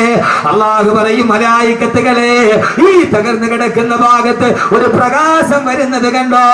അവിടെയാണ് ഖബറുൻ നബിയിൽ മുസ്തഫ. അവിടെയാണ് മുസ്തഫായ നബിയുടെ ഖബറുള്ളത്. പരലോകത്തിന്റെ തുടക്കമാണ് ഞാൻ പറയുന്നത്. മരണം ജീവിതത്തിന്റെ തുടക്കമാണ്. അതീ ജീവിതത്തിന്റെ തുടക്കം ഇങ്ങനെയാണ്. ആ ജീവിതത്തിന്റെ തുടക്കമാണ് പറയുക. അല്ലാഹു പറയുമ്പോ 4 മലായികത്തുകൾ പ്രകാശം കാണുന്ന ഭാഗത്തെത്തുമ്പോ അവിടെയാണ് റൗളത്തുൻ നബിയിൽ മുസ്തഫ. അല്ലാഹുവിന്റെ റസൂലിന്റെ റൗളയുടെ ചാരത്ത് അവിടെ ചെല്ലുമ്പോ മീകായിൽ പറയും, മീകായിലേ നിങ്ങൾ വിളിക്കുക. മീകായിൽ പറയും, ഇല്ല ഇല്ല അസ്രായീലേ നിങ്ങൾ വിളിക്കുക. അവസാനം നിങ്ങളല്ലേ നബിയെ കണ്ടത്? അല്ല അല്ല അസ്രായീലേ. അവസാനം എല്ലാ മലക്കുകളും കൂടി പറയും, ഇല്ല ഇല്ല ഹബീബായ നബിയെ വിളിക്കാൻ അർഹതയുള്ളതാർക്കാ? ജിബ്രീലേ അവിടേക്കല്ലയോ. 23 വർഷ കാലഘട്ടത്തിന്റെ ഉള്ളിൽ 24,000 പ്രാവശ്യം വന്ന് സന്ദർശിച്ചിട്ട് പോയ 23 വർഷത്തെ കാലയളവിന്റെ ഉള്ളിൽ 23,000 പ്രാവശ്യം ലൗഹുൽ മഹ്ഫൂദിൽ നിന്ന് മക്കയിലും മദീനത്തും വന്ന് കടന്നുപോയി. ഈ മണിനാഥത്തിന്റെ ഉടമസ്ഥനെ റൂഹുൽ അമീൻ മലക്കു ജിബ്രീൽ അലൈഹിസ്സലാത്തു വസ്സലാം അല്ലാഹുവിന്റെ റസൂലിന്റെ ഖബറിന്റെ ചാരത്ത് നിന്നിട്ട് ജിബ്രീൽ അലൈഹിസ്സലാത്തു വസ്സലാം വിളിക്കുമത്രേ, കുംബീദിനില്ല കുംബീദിനില്ല കുംബീദിനില്ല. ഓ സമയത്ത് റൗളയുടെ ചാരത്ത് നിന്നിട്ട് റിസാലത്തിന്റെ വലത്തെ കൈകൾ കൊണ്ട് തലമുടിയിലെ മണ്ണ് ചവിട്ടി തട്ടി മാറ്റിക്കൊണ്ട് അവിടെ നിന്ന് ചാടി എഴുന്നേക്കും. ആരെന്നറിയുമോ? മദീനയുടെ നായകനെ, ആത്മീയതയുടെ പരിമളമേ, ആദർശത്തിന്റെ പ്രോജ്വല താരകമേ, ഫഹ്മീ വസ്ലീ വാഹിദു യദി ഇൻഷാ അല്ലാഹ് മുഹമ്മദുർ റസൂലുള്ളാഹ്. അല്ലാഹുവിന്റെ റസൂല് ചാടി എഴുന്നേൽക്കലായി. ഹബീബായ നബി തങ്ങൾ വരുമ്പോ അല്ലാഹുവിന്റെ റസൂല് തന്നെ ഒരു ദിവസം പറഞ്ഞ, അനസേ, പ്രിയപ്പെട്ട സഹാബി അനസിനോട്, അനസേ റളിയല്ലാഹു തആല അൻഹു, ആദ്യം മഹ്ശറിലേക്ക് എഴുന്നേറ്റത് ഞാനാണ്. ഞാൻ എഴുന്നേറ്റ് നോക്കുമ്പോ എനിക്കറിയില്ല, ഫൈദാ ഹിയ ബിമൂസാ, അതാ അർശിന്റെ താഴെ നിൽക്കുന്നു ബഹുമാനപ്പെട്ട കലീമുല്ലാഹി മൂസ. എനിക്ക് മുമ്പെയാണോ വന്നത്, അതല്ല എനിക്ക് ശേഷമാണോ വന്നതെന്ന് ഈ മൂസ വന്നത് എപ്പോഴെന്ന് എനിക്കറിയില്ല. ഞാൻ എഴുന്നേറ്റ് നോക്കുമ്പോ അതാ അർശിന്റെ ചുവട്ടിലുണ്ട് കലീമുല്ലാഹി മൂസ. മനസ്സിലാക്കണം, മനസ്സിലാക്കണം. ഹബീബായ നബി തങ്ങൾ എഴുന്നേറ്റ് മഹിശറയിലേക്ക്. സുഹൃത്തുക്കളെ, വരുന്നുണ്ട് ദിവസം മഹിശറ, അകത്തുള്ളതെല്ലാം അന്ന് തള്ളും അക്ബറ. ആ സമയത്താണ് ഖബറിൽ കിടക്കുന്ന നമ്മളെല്ലാം ഖബറിൽ നിന്ന് ചാടി എഴുന്നേൽക്കുക. ആ സമയത്താണ് പുതിയ ജീവിതം തുടങ്ങുക. അള്ളാഹു നല്ല ജീവിതം തുടങ്ങാൻ തൗഫീക്ക് നൽകട്ടെ. ഉറക്കെ വിഷയത്തിന്റെ വൈപുല്യത കൊണ്ട് പെട്ടെന്ന് ഞാൻ പറഞ്ഞു പോവുക. അള്ളാഹു നന്നായിട്ട് കിടന്നെടുത്ത് എഴുന്നേൽക്കാൻ അള്ളാഹു തൗഫീക്ക് നൽകട്ടെ. മോനെ ഖുർആനാണ്. അപ്പൊ നമ്മളൊക്കെ എവിടെയുണ്ട്? ഖബറിന്റെ ഉള്ളിലുണ്ട്. അവിടെ ശരീരമൊക്കെ ജീർണിച്ച് മാംസം എല്ലാം കൂടെ അരിഞ്ഞ് ആ മണ്ണിൽ അരിഞ്ഞ് കിടക്കും.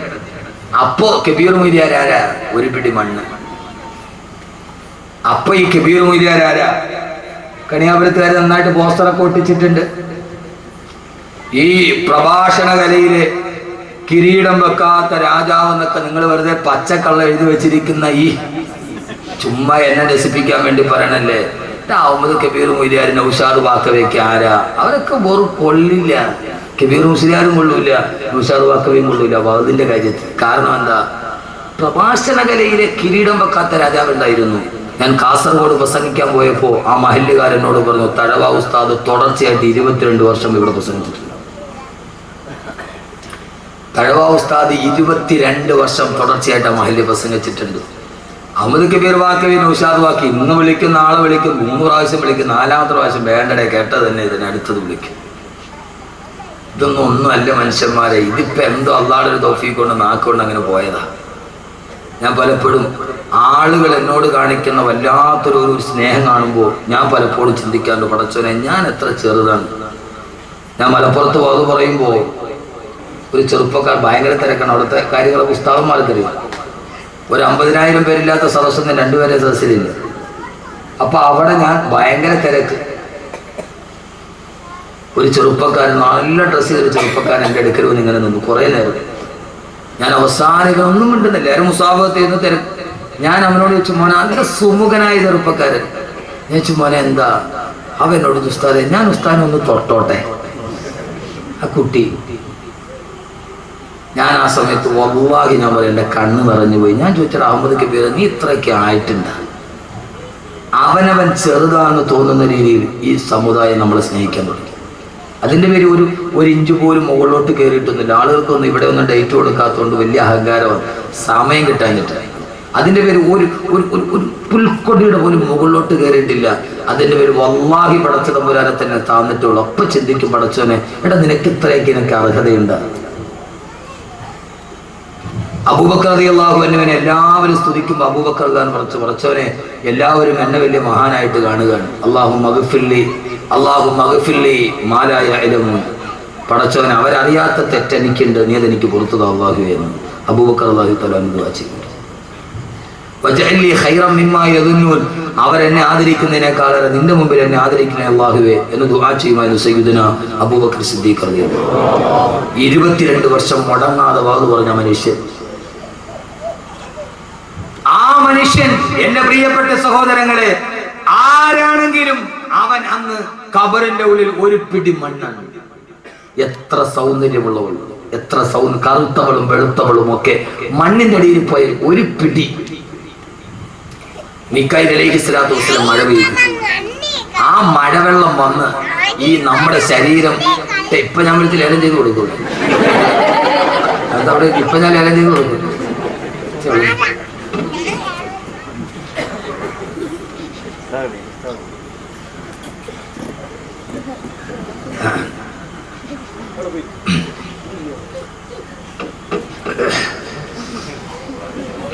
കുട്ടികളെ പറയാൻ പറ്റില്ല.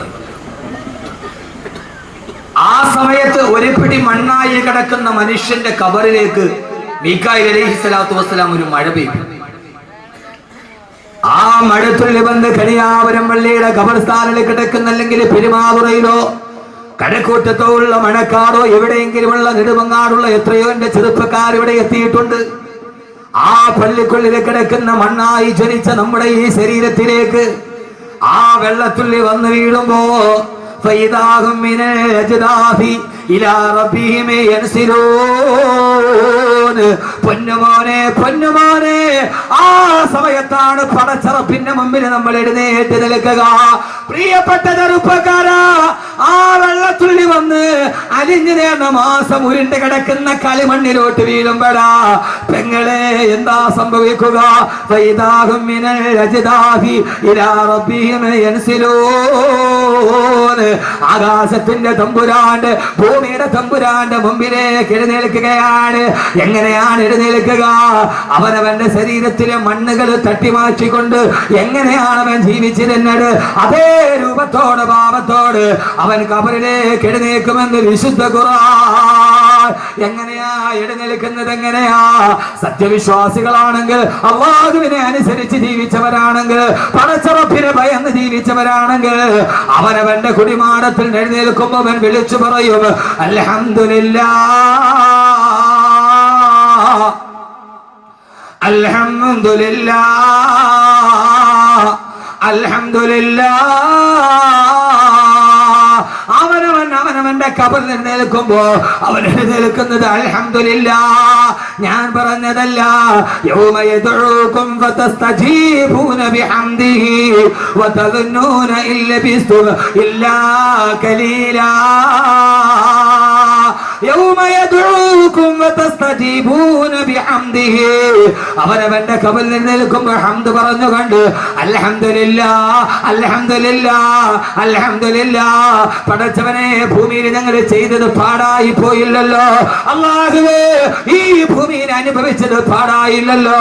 എന്റെ മുമ്പിലാണ് സ്വർഗം നിൽക്കുന്നത്, എന്റെ മുമ്പിലാണ് ഹുറൂലുകൾ നിൽക്കുന്നത്. മഹിശറയിൽ എഴുന്നേൽക്കുമ്പോ സ്വർഗം കണ്ണുകൊണ്ട് കാണുമ്പോ ഓരോ സത്യവിശ്വാസിയും വിളിച്ചു പറയുന്നത് അൽഹംദുലില്ലാഹ്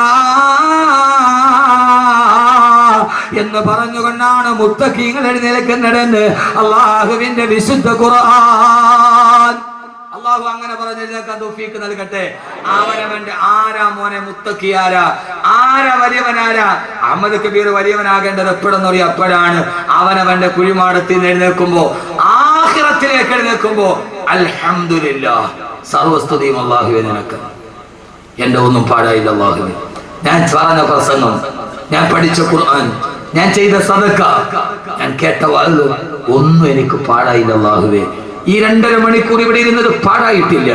സ്വർഗത്തെ മുമ്പിൽ കാണുമ്പോ ഇവിടെ ചെയ്ത നന്മയ്ക്ക് വേണ്ടി പടച്ചുറപ്പൊരുക്കി വെച്ച അനുഗ്രഹം കാണുമ്പോ ഒരാൾക്ക് പറയാൻ കഴിയണം, അവനവന്റെ കുഴിമാടത്തിന് എഴുന്നേൽക്കുമ്പോ അൽഹംദുലില്ലാഹ് എന്ന് പറയാൻ കഴിഞ്ഞവളാണ് മുത്തക്കി. അള്ളാഹു നമ്മളെ പെടുത്തട്ടെ. അള്ളാഹുവേ, നീ ഞങ്ങളെ അതിൽ പെടുത്തണേ തമ്പുരാൻ. പടച്ചവനെ, അതിനുള്ള ഒരു യോഗ്യതയും ഞങ്ങൾക്ക് ഈ ദുനിയാവിലില്ല. അള്ളാഹുവേ, ഞങ്ങൾ സാധുക്കളാണ് തമ്പുരാനെ, ഞങ്ങൾ പാവങ്ങളാണ്. അള്ളാഹുവേ, പടച്ചവനെ, ആരുടെ മണ്ണിൽ മലന്ന് കിടന്ന അവസാനം നിന്റെ മുമ്പിലേക്ക് ഞങ്ങളെ ഹാജരാക്കുമ്പോ അൽഹംദുലില്ലാഹ് ഉറക്കെ പറഞ്ഞെഴുന്നേറ്റ് നിൽക്കാൻ അള്ളാഹുവേ ഞങ്ങൾക്ക് നീ തൗഫീഖ് നൽകണേ തമ്പുരാനെ.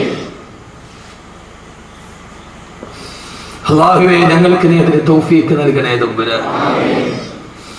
അതല്ല, അവൻ ദുർമാർഗിയാണെങ്കിൽ, അവനെ നാട്ടിലെ ചമ്മാടിയെ പോലെ ജീവിച്ചവനാണെങ്കിൽ, അവളെ ഹറാമ് ചെയ്തവളാണെങ്കിൽ, അവളെ ചീട്ട് കളിച്ചവളാണെങ്കിൽ, അവളെ പലിശ മേടിച്ചവനാണെങ്കിൽ, അവൻ മദ്യപാനിയാണെങ്കിൽ, കാലോ യാ വൈലനാ മംബഅസനാ മിൻ മർകദിനാ അദാ മാ വഅദ റഹ്മാനു വസദകൽ മുർസലൂൻ. ഞങ്ങൾ ഇവിടെ ഉറങ്ങിക്കിടക്കുകയായിരുന്നല്ലോ, ആരാണ് ഞങ്ങളെ എഴുന്നേൽപ്പിച്ചത്, ആരാണ് ഞങ്ങളെ എഴുന്നേൽപ്പിച്ചത് എന്ന് പറഞ്ഞുകൊണ്ട് പരിഭ്രാന്തിയോട് അവരവരുടെ മുടിയിൽ പിടിച്ചു വലിച്ചുകൊണ്ട് കുടിമാടത്തിൽ നിന്ന് തെമ്മാടികളെ ചാടി എഴുന്നേൽക്കുമെന്ന് അള്ളാഹുവിന്റെ വിശുദ്ധ ഖുർആൻ. അള്ളാഹു നമ്മളെ കാത്തുരക്ഷിക്കട്ടെ. അള്ളാഹു നമ്മളെ കാത്തുരക്ഷിക്കട്ടെ. അള്ളാഹു നമ്മളെ കാത്തുരക്ഷിക്കട്ടെ. ഈ സദസ്സ് മാത്രം മതി എനിക്ക്. സൂചിയിട്ടാൽ കേൾക്കുന്ന നിശം ഇങ്ങനെ ഒരു സദസ്സ് എനിക്ക് തോന്നുന്നു മലപ്പുറം ഭാഗത്തൊക്കെ കിട്ടും. ഏതായാലും ഈ സദസ്സിന്റെ സംഘാടകർ അള്ളാഹു അർഹമായ പ്രതിഫലം നൽകട്ടെ. നിങ്ങൾ ഈ സദസ്സിനോട് എനിക്ക് തോന്നുന്നു ദുആയ്ക്ക് ഇജാബത്തുള്ളൊരു സദസ്സാണ്. അള്ളാഹുനെ അന്നാക്കി തരട്ടെ. കാരണം അങ്ങനെ സൂചിയിട്ടാൽ കേൾക്കുന്ന ഒരു നിശബ്ദതയും ഒരു വഅദിന്റെ സദസ്സ്, ഇതൊരു ഗാനമേളയല്ല, ഇതൊരു ആസ്വാദനത്തിന്റെ ഒന്നുമല്ല, ഇതൊരു റൊമാൻറ്റിക് ഭാവനയല്ല, ഇതൊരു വിഷ്വലൈസ്ഡായി കാണാൻ പറ്റുന്ന ഒരു പിക്ചറൈസേഷൻ ഇല്ല. ഇതിന് ചിത്രീകരണമില്ല. ഇതൊരു മനുഷ്യന്റെ വാക്കാണ്. അത് കേൾക്കാൻ പ്രായഭേദമെന്നെ ഇത്രയും വലിയൊരു സദസ്സുണ്ടെങ്കിൽ അള്ളാഹു നമ്മളെ സ്വീകരിക്കും, ഉറപ്പാണ്. അള്ളാഹുനാക്കി തരട്ടെ. അള്ളാഹുനാക്കി തരട്ടെ. അള്ളാഹു നല്ല മുത്തക്കീങ്ങളായി. ഞാൻ കുറെ നാളുകൾക്ക് ശേഷമാണ് നമ്മുടെ ഈ തിരുവനന്തപുരം ഭാഗത്ത് ഇത്രയും അച്ചടക്കമുള്ള ഒരു സദസ്സിൽ ഭാഗത്ത്. അത് ഈ മണ്ണിന്റെ പൈതൃകം അള്ളാഹു നിലനിർത്തി തരട്ടെ. അൽഹംദുലില്ലാഹ് എന്ന് പറഞ്ഞ് എഴുന്നേറ്റ് നിൽക്കും. അപ്പോഴാണ് വളരെ പെട്ടെന്ന് പറയുക, വളരെ പെട്ടെന്ന് എഴുന്നേറ്റു. ജീവിതത്തിന്റെ തുടക്കമാണ്. എഴുന്നേറ്റു. അപ്പോഴാണ് അർറഹ്മാനു അലൽ അർശി ഇസ്തവാ ലഹു മാ ഫിസ് സമാവാതി വമാ ഫിൽ അർദ് വമാ ബൈനഹുമാ വമാ തഹത സറാ.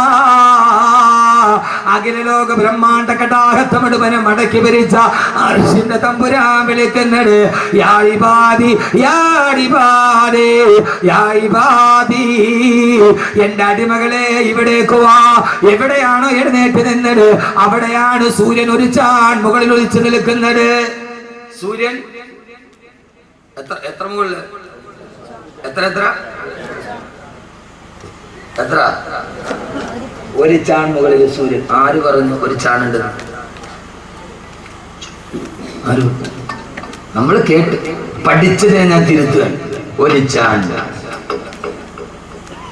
ആദരവായ പ്രവാചകന്റെ പ്രിയപ്പെട്ട സഹാബി അനസ് റളിയല്ലാഹു തആല പറയുകയാണ്, ഒരു ദിവസം അല്ലാഹുവിന്റെ റസൂൽ ഞങ്ങളോട് പറഞ്ഞു, അനസേ അനസേ അനസേ, നാളെ പരലോകത്ത് സൂര്യന് 1 മൈൽ മുകളിലാണ് ഒളിച്ചു നിൽക്കുന്നതെന്ന്. 1 മൈൽ മുകളിൽ, നിങ്ങളുടെ തലയുടെ 1 മൈൽ മുകളിലാണ് സൂര്യൻ ഉദിച്ചു നിൽക്കുന്നതെന്ന് ഹബീബായ നബി മുഹമ്മദ് മുസ്തഫ. എത്ര? 1 മീൽ മുകളിൽ. 1 മീൽ എന്ന് പറഞ്ഞാൽ എത്രയാ? പറഞ്ഞാൾ പോയാ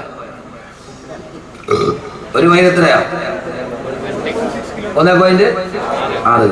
അപ്പൊ ഒരു ചാൺ മുകളിൽ നിൽക്കുന്നത് ബാക്കവി ഏതായാലും ഒരു 1.5 കിലോമീറ്റർ മുകളിലാക്കി തന്നില്ല. ഇതിപ്പോ ബാക്കവി അല്ലാതെ ഇപ്പൊ ആരാ ചെയ്ത് തരിക? ഇത്രയും നാളെ നിങ്ങൾ എല്ലാവരും പേടിപ്പിച്ചിരുന്ന ഒരു ചാൺ മുകളിൽ നിന്നല്ലേ? ഞാൻ സഹിഹായ ഹദീസാണ്. 1 മീൽ മുകളിൽ ഒരു ഇത്തിരി ആശ്വാസം കിട്ടില്ല പരലോകത്ത്, ഇല്ലേ? കിട്ടിയില്ലേ? എന്താ മനുഷ്യന്മാരെ നിങ്ങൾ ഇങ്ങനെ ഫ്രീസറിൽ വെച്ച ബ്ലോക്ക് ഇരിക്കണ കിട്ടിയില്ലേ?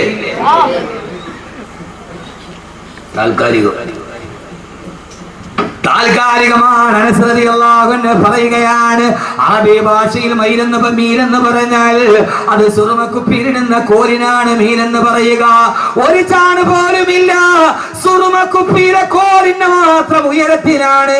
ഒരു ചൂണ്ട് വിരലിന്റെ വലിപ്പം പോലും ഇല്ലാത്ത മീനെന്ന് പറഞ്ഞാൽ 1.5 കിലോമീറ്റർ എന്നല്ല, സുറുമക്കുപ്പിയിലിടുന്ന കോലിനാണ് മീനെന്ന് പറയുക. ഒരു ചാൺ പോലുമില്ല, ഒരു സുറുമക്കുപ്പിയുടെ കോലിന്റെ വലിപ്പത്തിൽ ഒരു ചൂണ്ട് വിരലിന്റെ പോലും മുകളിലല്ല. സൂര്യനും നിന്റെ ശിരസും തമ്മിലുള്ള അകലമെന്ന് നബി മുഹമ്മദ് മുസ്തഫ. എന്റെ പ്രിയപ്പെട്ട ചെറുപ്പക്കാരാ, ഇവിടെയാണ് മുത്തക്കിയാവേണ്ടത്. ഒരു വിരലിന്റെ വലിപ്പം പോലും ഇടയില്ലാതെ ഈ കത്തിച്ചൊലിക്കുന്ന സൂര്യതാപത്തിന്റെ നിഴലിലേക്കാ പേഴ്മാടത്തിൽ നിന്ന് നീ എഴുന്നേറ്റ് നിൽക്കുന്നത്. ആ സമയത്ത് നിന്റെ ശരീരം മുഴുവനും ഒഴിക്കുകയാണ്. എന്റെ പ്രിയപ്പെട്ട സഹോദരങ്ങളെ, ചൂടുള്ള നാളുണ്ടേ കിയാമം നാളാ, ചുരുക്കി പറഞ്ഞാൽ തന്നതെന്തൊരു നാളാ. വന്തോഷ വണ്ടിയുമായി വരുന്നേ കാള, വന്തോഷ വണ്ടിയുമായി വരുന്നേ കാള, ക്ഷീണത്തിനാലൊരുക്കുന്നതാണ് ഈള. വന്തോഷ വണ്ടിയുമായി വരുന്നേ കാള, ക്ഷീണത്തിനാലൊരുക്കുന്നതാണ് ഈള. നരയ്ക്കുന്നു കുട്ടികൾ തന്നതെന്തൊരു നാളാ, ബലമില്ലവർ ബലമുള്ളവർ സുബ്ഹാന റബ്ബി പാള. നരയ്ക്കുന്നു കുട്ടികൾ തന്നതെന്തൊരു നാളാ. വന്തോഷ വണ്ടി മരിച്ചുകൊണ്ട് ഈള ഒലിപ്പിക്കുന്ന കാളക്കുട്ടിയെ പോലെ പടച്ചറപ്പിന്റെ മുമ്പിൽ വരുമ്പോ എന്തേ ചിന്തിക്കുന്നില്ല? ഈ ദുനിയാവിന്റെ മാസ്മരികതയിൽ മലന്ന് കിടക്കുമ്പോ എന്തേ മനസ്സിൽ വരുന്നില്ല? ഒരു വിരലിന്റെ വലിപ്പത്തിന് ഇടയിൽ നിൽക്കുന്ന സൂര്യതാപത്തിന്റെ കീഴിലേക്ക് ഈളയും ഒലിപ്പിച്ചുകൊണ്ട് നിൽക്കുമ്പോഴാണ് വലത് ഭാഗത്ത് നിന്ന് അർശിന്റെ തമ്പുരാന്റെ ആശ്വാസത്തിന്റെ വിളി. യാ ഇബാദി യാ ഇബാദി യാ ഇബാദി, എന്റെ അടിമകളെ ഇവിടേക്ക് വാ. നിങ്ങൾക്ക് ഈ സൂര്യന്റെ ചൂടനുഭവിക്കണ്ട, ഈ ചെമ്പിന്റെ തറയിൽ നിങ്ങൾ ചവിട്ടണ്ട. ഇതാ എന്റെ അറസിന്റെ തണലിലേക്ക്, എന്റെ അറസിന്റെ തണലിലേക്ക് നിങ്ങൾ വന്നുകൊള്ളുക, എന്റെ അറസിന്റെ തണലിലേക്ക് വന്നുകൊള്ളുക എന്ന് പടച്ചറപ്പ് വിളിക്കുമെന്ന് ഞാൻ പറഞ്ഞതല്ല. യൗമൈദിൻ യത്തബിഊന ദാഇയ ലാ ഇബദല വഖസഅത്തിൽ അസ്വാതു ലിർറഹ്മാനി ഫലാ തസ്മഉ ഇല്ലാ ഹംസാ. അതാ പടച്ചറപ്പിന്റെ വിളി വരുന്നു.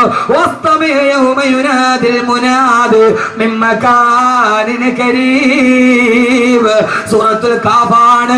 തൊട്ടടുത്ത സ്ഥലത്ത് നിന്ന് വിളി വരികയാണ്. എന്റെ അടിമകളെ ഇവിടേക്ക് വരിക. ആ സമയത്ത് അല്ലാഹുവിന്റെ അടിമകൾ എഴുന്നേറ്റ് നടക്കും പടച്ചറപ്പിന്റെ അർശിന്റെ തണലിലേക്ക്. അവർക്ക് ഹിസാബില്ല, അവർക്ക് സിറാത്തില്ല, അവർക്ക് മീസാനില്ല, അവർക്ക് യാതൊരുവിധ പാരവശ്യതകളില്ല. അവരുടെ ജീവിതത്തിന്റെ തുടക്കം തന്നെ ശുഭകരമാണ്. അവരുടെ ജീവിതത്തിന്റെ തുടക്കം തന്നെ ശുഭകരമാണ്. ജീവിതത്തിന്റെ തുടക്കം ശുഭമാകാൻ കാഡ്ബറീസ് കഴിച്ചിട്ട് കാര്യമില്ല, ചന്ദനത്തിരി കത്തിച്ചിട്ട് കാര്യമില്ല. തുടക്കം ശുഭമാകണമെങ്കിൽ പരലോകത്ത് എഴുന്നേൽക്കുമ്പോൾ പടച്ചറപ്പ് വിളിക്കണ്ടേ ചെറുപ്പക്കാരികളെ? യാ ഇബാദി, എന്റെ അടിമകളെ, എന്റെ അർശിന്റെ ചുവട്ടിലോട്ട് കടന്നു വരിക. ആ സമയത്ത് സ്വർഗത്തിന്റെ മുമ്പിലേക്ക്, അർശിന്റെ തണലിലേക്ക് മുത്തഖീങ്ങളായ മനുഷ്യർ കൂട്ടത്തോടെ പോകുമെന്ന് വിശുദ്ധ ഖുർആൻ. യൗമ നഹ്ശുറുൽ മുത്തഖീന ഇലർ റഹ്മാനി വഫദാ. മുത്തഖീങ്ങൾ കൂട്ടം കൂട്ടമായി പടച്ചറപ്പിന്റെ അർശിന്റെ ചുവട്ടിലേക്ക് നടന്നു പോകുമത്രേ. അല്ലാഹു നമ്മളെ അതിൽ പെടുത്തട്ടെ, അല്ലാഹു നമ്മളെ അതിൽ പെടുത്തട്ടെ. അതിന് മാത്രമല്ല, ഇങ്ങനെ പറയുന്നവരിലും ഇങ്ങോട്ട് നോക്ക്, തമാശ കൂടുതൽ ഒഴിവാക്കുകയാണ്. വിഷയത്തിന്റെ ഗൗരവം കണ്ട് ഇതാണ് ഏറ്റവും വലുത്. ആഖിറത്ത് ഏറ്റവും വലിയ വാക്കിതാണ്. അല്ലാഹു പറയാൻ തൗഫീഖ് നൽകട്ടെ. ഏത് വാക്ക്? ഇത് ഖുർആനാണ്, അഹമ്മദ് കബീറിന്റെ വാക്കല്ല. ഇത് അവൻ കാണാതെ പഠിച്ച ഖുർആൻ പറയുന്നതാണ്. ഇത് പറയലാണ്. ഈ ഇരിക്കുന്ന ഒരു 10,000 ആളുകളുണ്ടാവും. ഈ ഇരിക്കുന്നവരിൽ ഏറ്റവും ഭാഗ്യവാൻ ഞാനല്ല. അൻവരിയാകണമെന്നില്ല, വാക്കവിയാകണമെന്നില്ല. ഇരിക്കുന്നവരിൽ ഏറ്റവും ഭാഗ്യവാൻ, ഈ ഭൂമിയിൽ ജീവിക്കുന്നവരിൽ ഏറ്റവും ഭാഗ്യവാൻ ഈ വാക്ക് പറയാൻ കഴിയുന്നവരാണ്. അർശിന്റെ തമ്പുരാൻ വിളിക്കുമ്പോൾ മുത്തക്കിങ്ങൾ കൂട്ടത്തോടെയാണ് പോകുന്നത്. മുത്തഖീന ഞാൻ പറയുന്ന ഖുർആനാണ്. ഇല റഹ്മാനി വഫദ, വഫദുകളായി, കൂട്ടങ്ങളായി. ഞാൻ ഇങ്ങോട്ട് വരുമ്പോ നെടുമങ്ങാട് നീ വാതാക്കാൻ ഇവിടെ എത്തിയവരുണ്ട്, അങ്ങനെ എന്നെ മണക്കാട് നിന്ന് വന്നവരുണ്ട്, കൊല്ലത്ത് നിന്ന് എത്തിയവരുണ്ട്. കൂട്ടം കൂട്ടമായി വന്ന ചെറുപ്പക്കാരെ അള്ളാഹു കൂട്ടത്തോടെ സ്വർഗത്തിലേക്ക് നടക്കാനും അള്ളാഹുവിന് കാരണം നൽകി. അള്ളാഹു നൽകി അനുഗ്രഹിക്കട്ടെ, അള്ളാഹു നൽകി അനുഗ്രഹിക്കട്ടെ. ഈ വരടിന്റെ പരിപ്പ് അകലത്തിൽ സൂര്യൻ ഉദിച്ചു നിൽക്കുന്നു. കോടിക്കണക്കിന് ആളുകൾ കടന്ന് കരിഞ്ഞ് നിലവിളിക്കുമ്പോ ആ സമയത്ത് കൂട്ടത്തോടെ പടച്ചറപ്പിന്റെ അർശിന്റെ തണലിലേക്ക്, സിംഹാസനത്തിന്റെ തണലിലേക്ക് പോകാൻ മുത്തക്കിങ്ങൾ പോകും. ഇങ്ങനെ പോകുമ്പോ അഹമ്മദ് കബീർ ബാക്കവിയുണ്ട്, അള്ളാഹുനാക്കി തരട്ടെ. അൻവരിയുണ്ട്, പാട്ടെഴുതിയ വാഫിയുണ്ട്. ഇവിടുത്തെ ഉസ്താദന്മാരും ഈ ഇരിക്കുന്ന നമ്മളെല്ലാവരും ഉണ്ട് എന്ന് കരുതുക. അള്ളാഹു ആശ അങ്ങനെ ആക്കി തരട്ടെ. ഞാനും നിങ്ങളും ഒക്കെയുണ്ട്. കൂട്ടത്തോടെ പോകുമ്പോ ഈ കൂട്ടത്തിൽ ഒരാൾ ചോദിക്കും, ബാക്കവി ഉസ്താദെ എന്തേ അള്ളാഹു നമ്മളതിൽപ്പെടുത്തട്ടെ, അള്ളാഹു നമ്മളതിൽപ്പെടുത്തട്ടെ. ഒരാൾ ചോദിക്കുമ്പോ ഉസ്താദെ മരിച്ചിട്ട് ഖബറിൽ അധിക നാളൊന്നും നമ്മൾ കിടന്നില്ലല്ലോ, മരിച്ച ഉടനെ നമ്മൾ മഹിശറയിലെത്തിയത്. ഞാൻ ഈ ആയ തോന്നിയിട്ട് കരഞ്ഞു പോയിട്ട് ഈ വിജ്ഞാനം പഠിക്കണം. പൊന്നു ചെറുപ്പക്കാർ ഈ വിജ്ഞാനം പഠിക്കണം. നിങ്ങൾക്ക് ദുനിയാവിൽ എന്ത് നിങ്ങളുടെ കയ്യിലുണ്ടായിക്കൊള്ളട്ടെ, എന്ത് കോടികൾ നിങ്ങളുടെ കയ്യിലുണ്ടായിക്കൊള്ളട്ടെ, പക്ഷെ ഈ വിജ്ഞാനം നിങ്ങൾ കളയരുത്. ഈ വിജ്ഞാനം നിങ്ങൾ കളയരുത്. ഇതെന്തൊരു വാക്കായത്, ഇതെന്തൊരു വാക്കായത്. അർശിന്റെ തണലിലോട്ട് നടന്നു പോ. ഖബറിൽ നിന്ന് എഴുന്നേറ്റ ഉടനെ അർശിന്റെ തണലിലോട്ട് നടന്നു പോകുമ്പോ ആ സമയത്ത് കൂടെയുള്ളവരോട് ചോദിക്കും, ആ പള്ളിക്കാട്ടിലെ 6 അടി മണ്ണിന്റെ ഉള്ളിൽ അധിക നാളൊന്നും നമ്മൾ കിടന്നില്ലല്ലോ. ഖബറിൽ 1 നൂറ്റാണ്ട് കിടന്നിട്ട് ആ 1 നൂറ്റാണ്ട് 1 സെക്കൻഡ് പോലെ കഴിഞ്ഞു പോകുന്നവർ. അള്ളാഹു നമ്മൾ അതിൽ പെടുത്തട്ടെ. ഏതായാലും ലോകാവസാനം നടന്നിട്ട് ഏറ്റവും അവസാനം മരിച്ച ആളും ഏറ്റവും കുറഞ്ഞ 40 വർഷം ഖബറിൽ കിടക്കും. ലോകാവസാനം ഏറ്റവും അവസാനം മരിച്ച ആൾ ഇസ്രാഫീൽ അലൈഹി സ്വലാത്തു വസ്സലാം ആദ്യം ഊതുമ്പോൾ ലോകം അവസാനിക്കും, രണ്ടാമത് ഊതുമ്പോ മഹിശറ തുടങ്ങും. ഈ 2 ഊതലിന്റെ ഇടയിൽ 40 വർഷത്തെ ഇടവേളയിൽ 2 ഊതൽ. ആദ്യം ഊതുമ്പോ എല്ലാവരും മരിക്കും, രണ്ടാമത് ഊതുമ്പോ മഹിശറിൽ എഴുതും. ഈ 2 ഊതലിന്റെ ഇടയിൽ 40 വർഷത്തെ ഇടവേളയുണ്ട്. അപ്പൊ ഏറ്റവും അവസാനം മരിച്ച ആളും 6 അടി മണ്ണ് ഖബറിന്റെ ഉള്ളിൽ ഏറ്റവും എത്ര വർഷം കിടക്കണം? എത്ര വർഷം കിടക്കണം? 40 വർഷം 1 സെക്കൻഡ് ആയിട്ട് തോന്നുന്നു ഈ 6 അടി മണ്ണ്.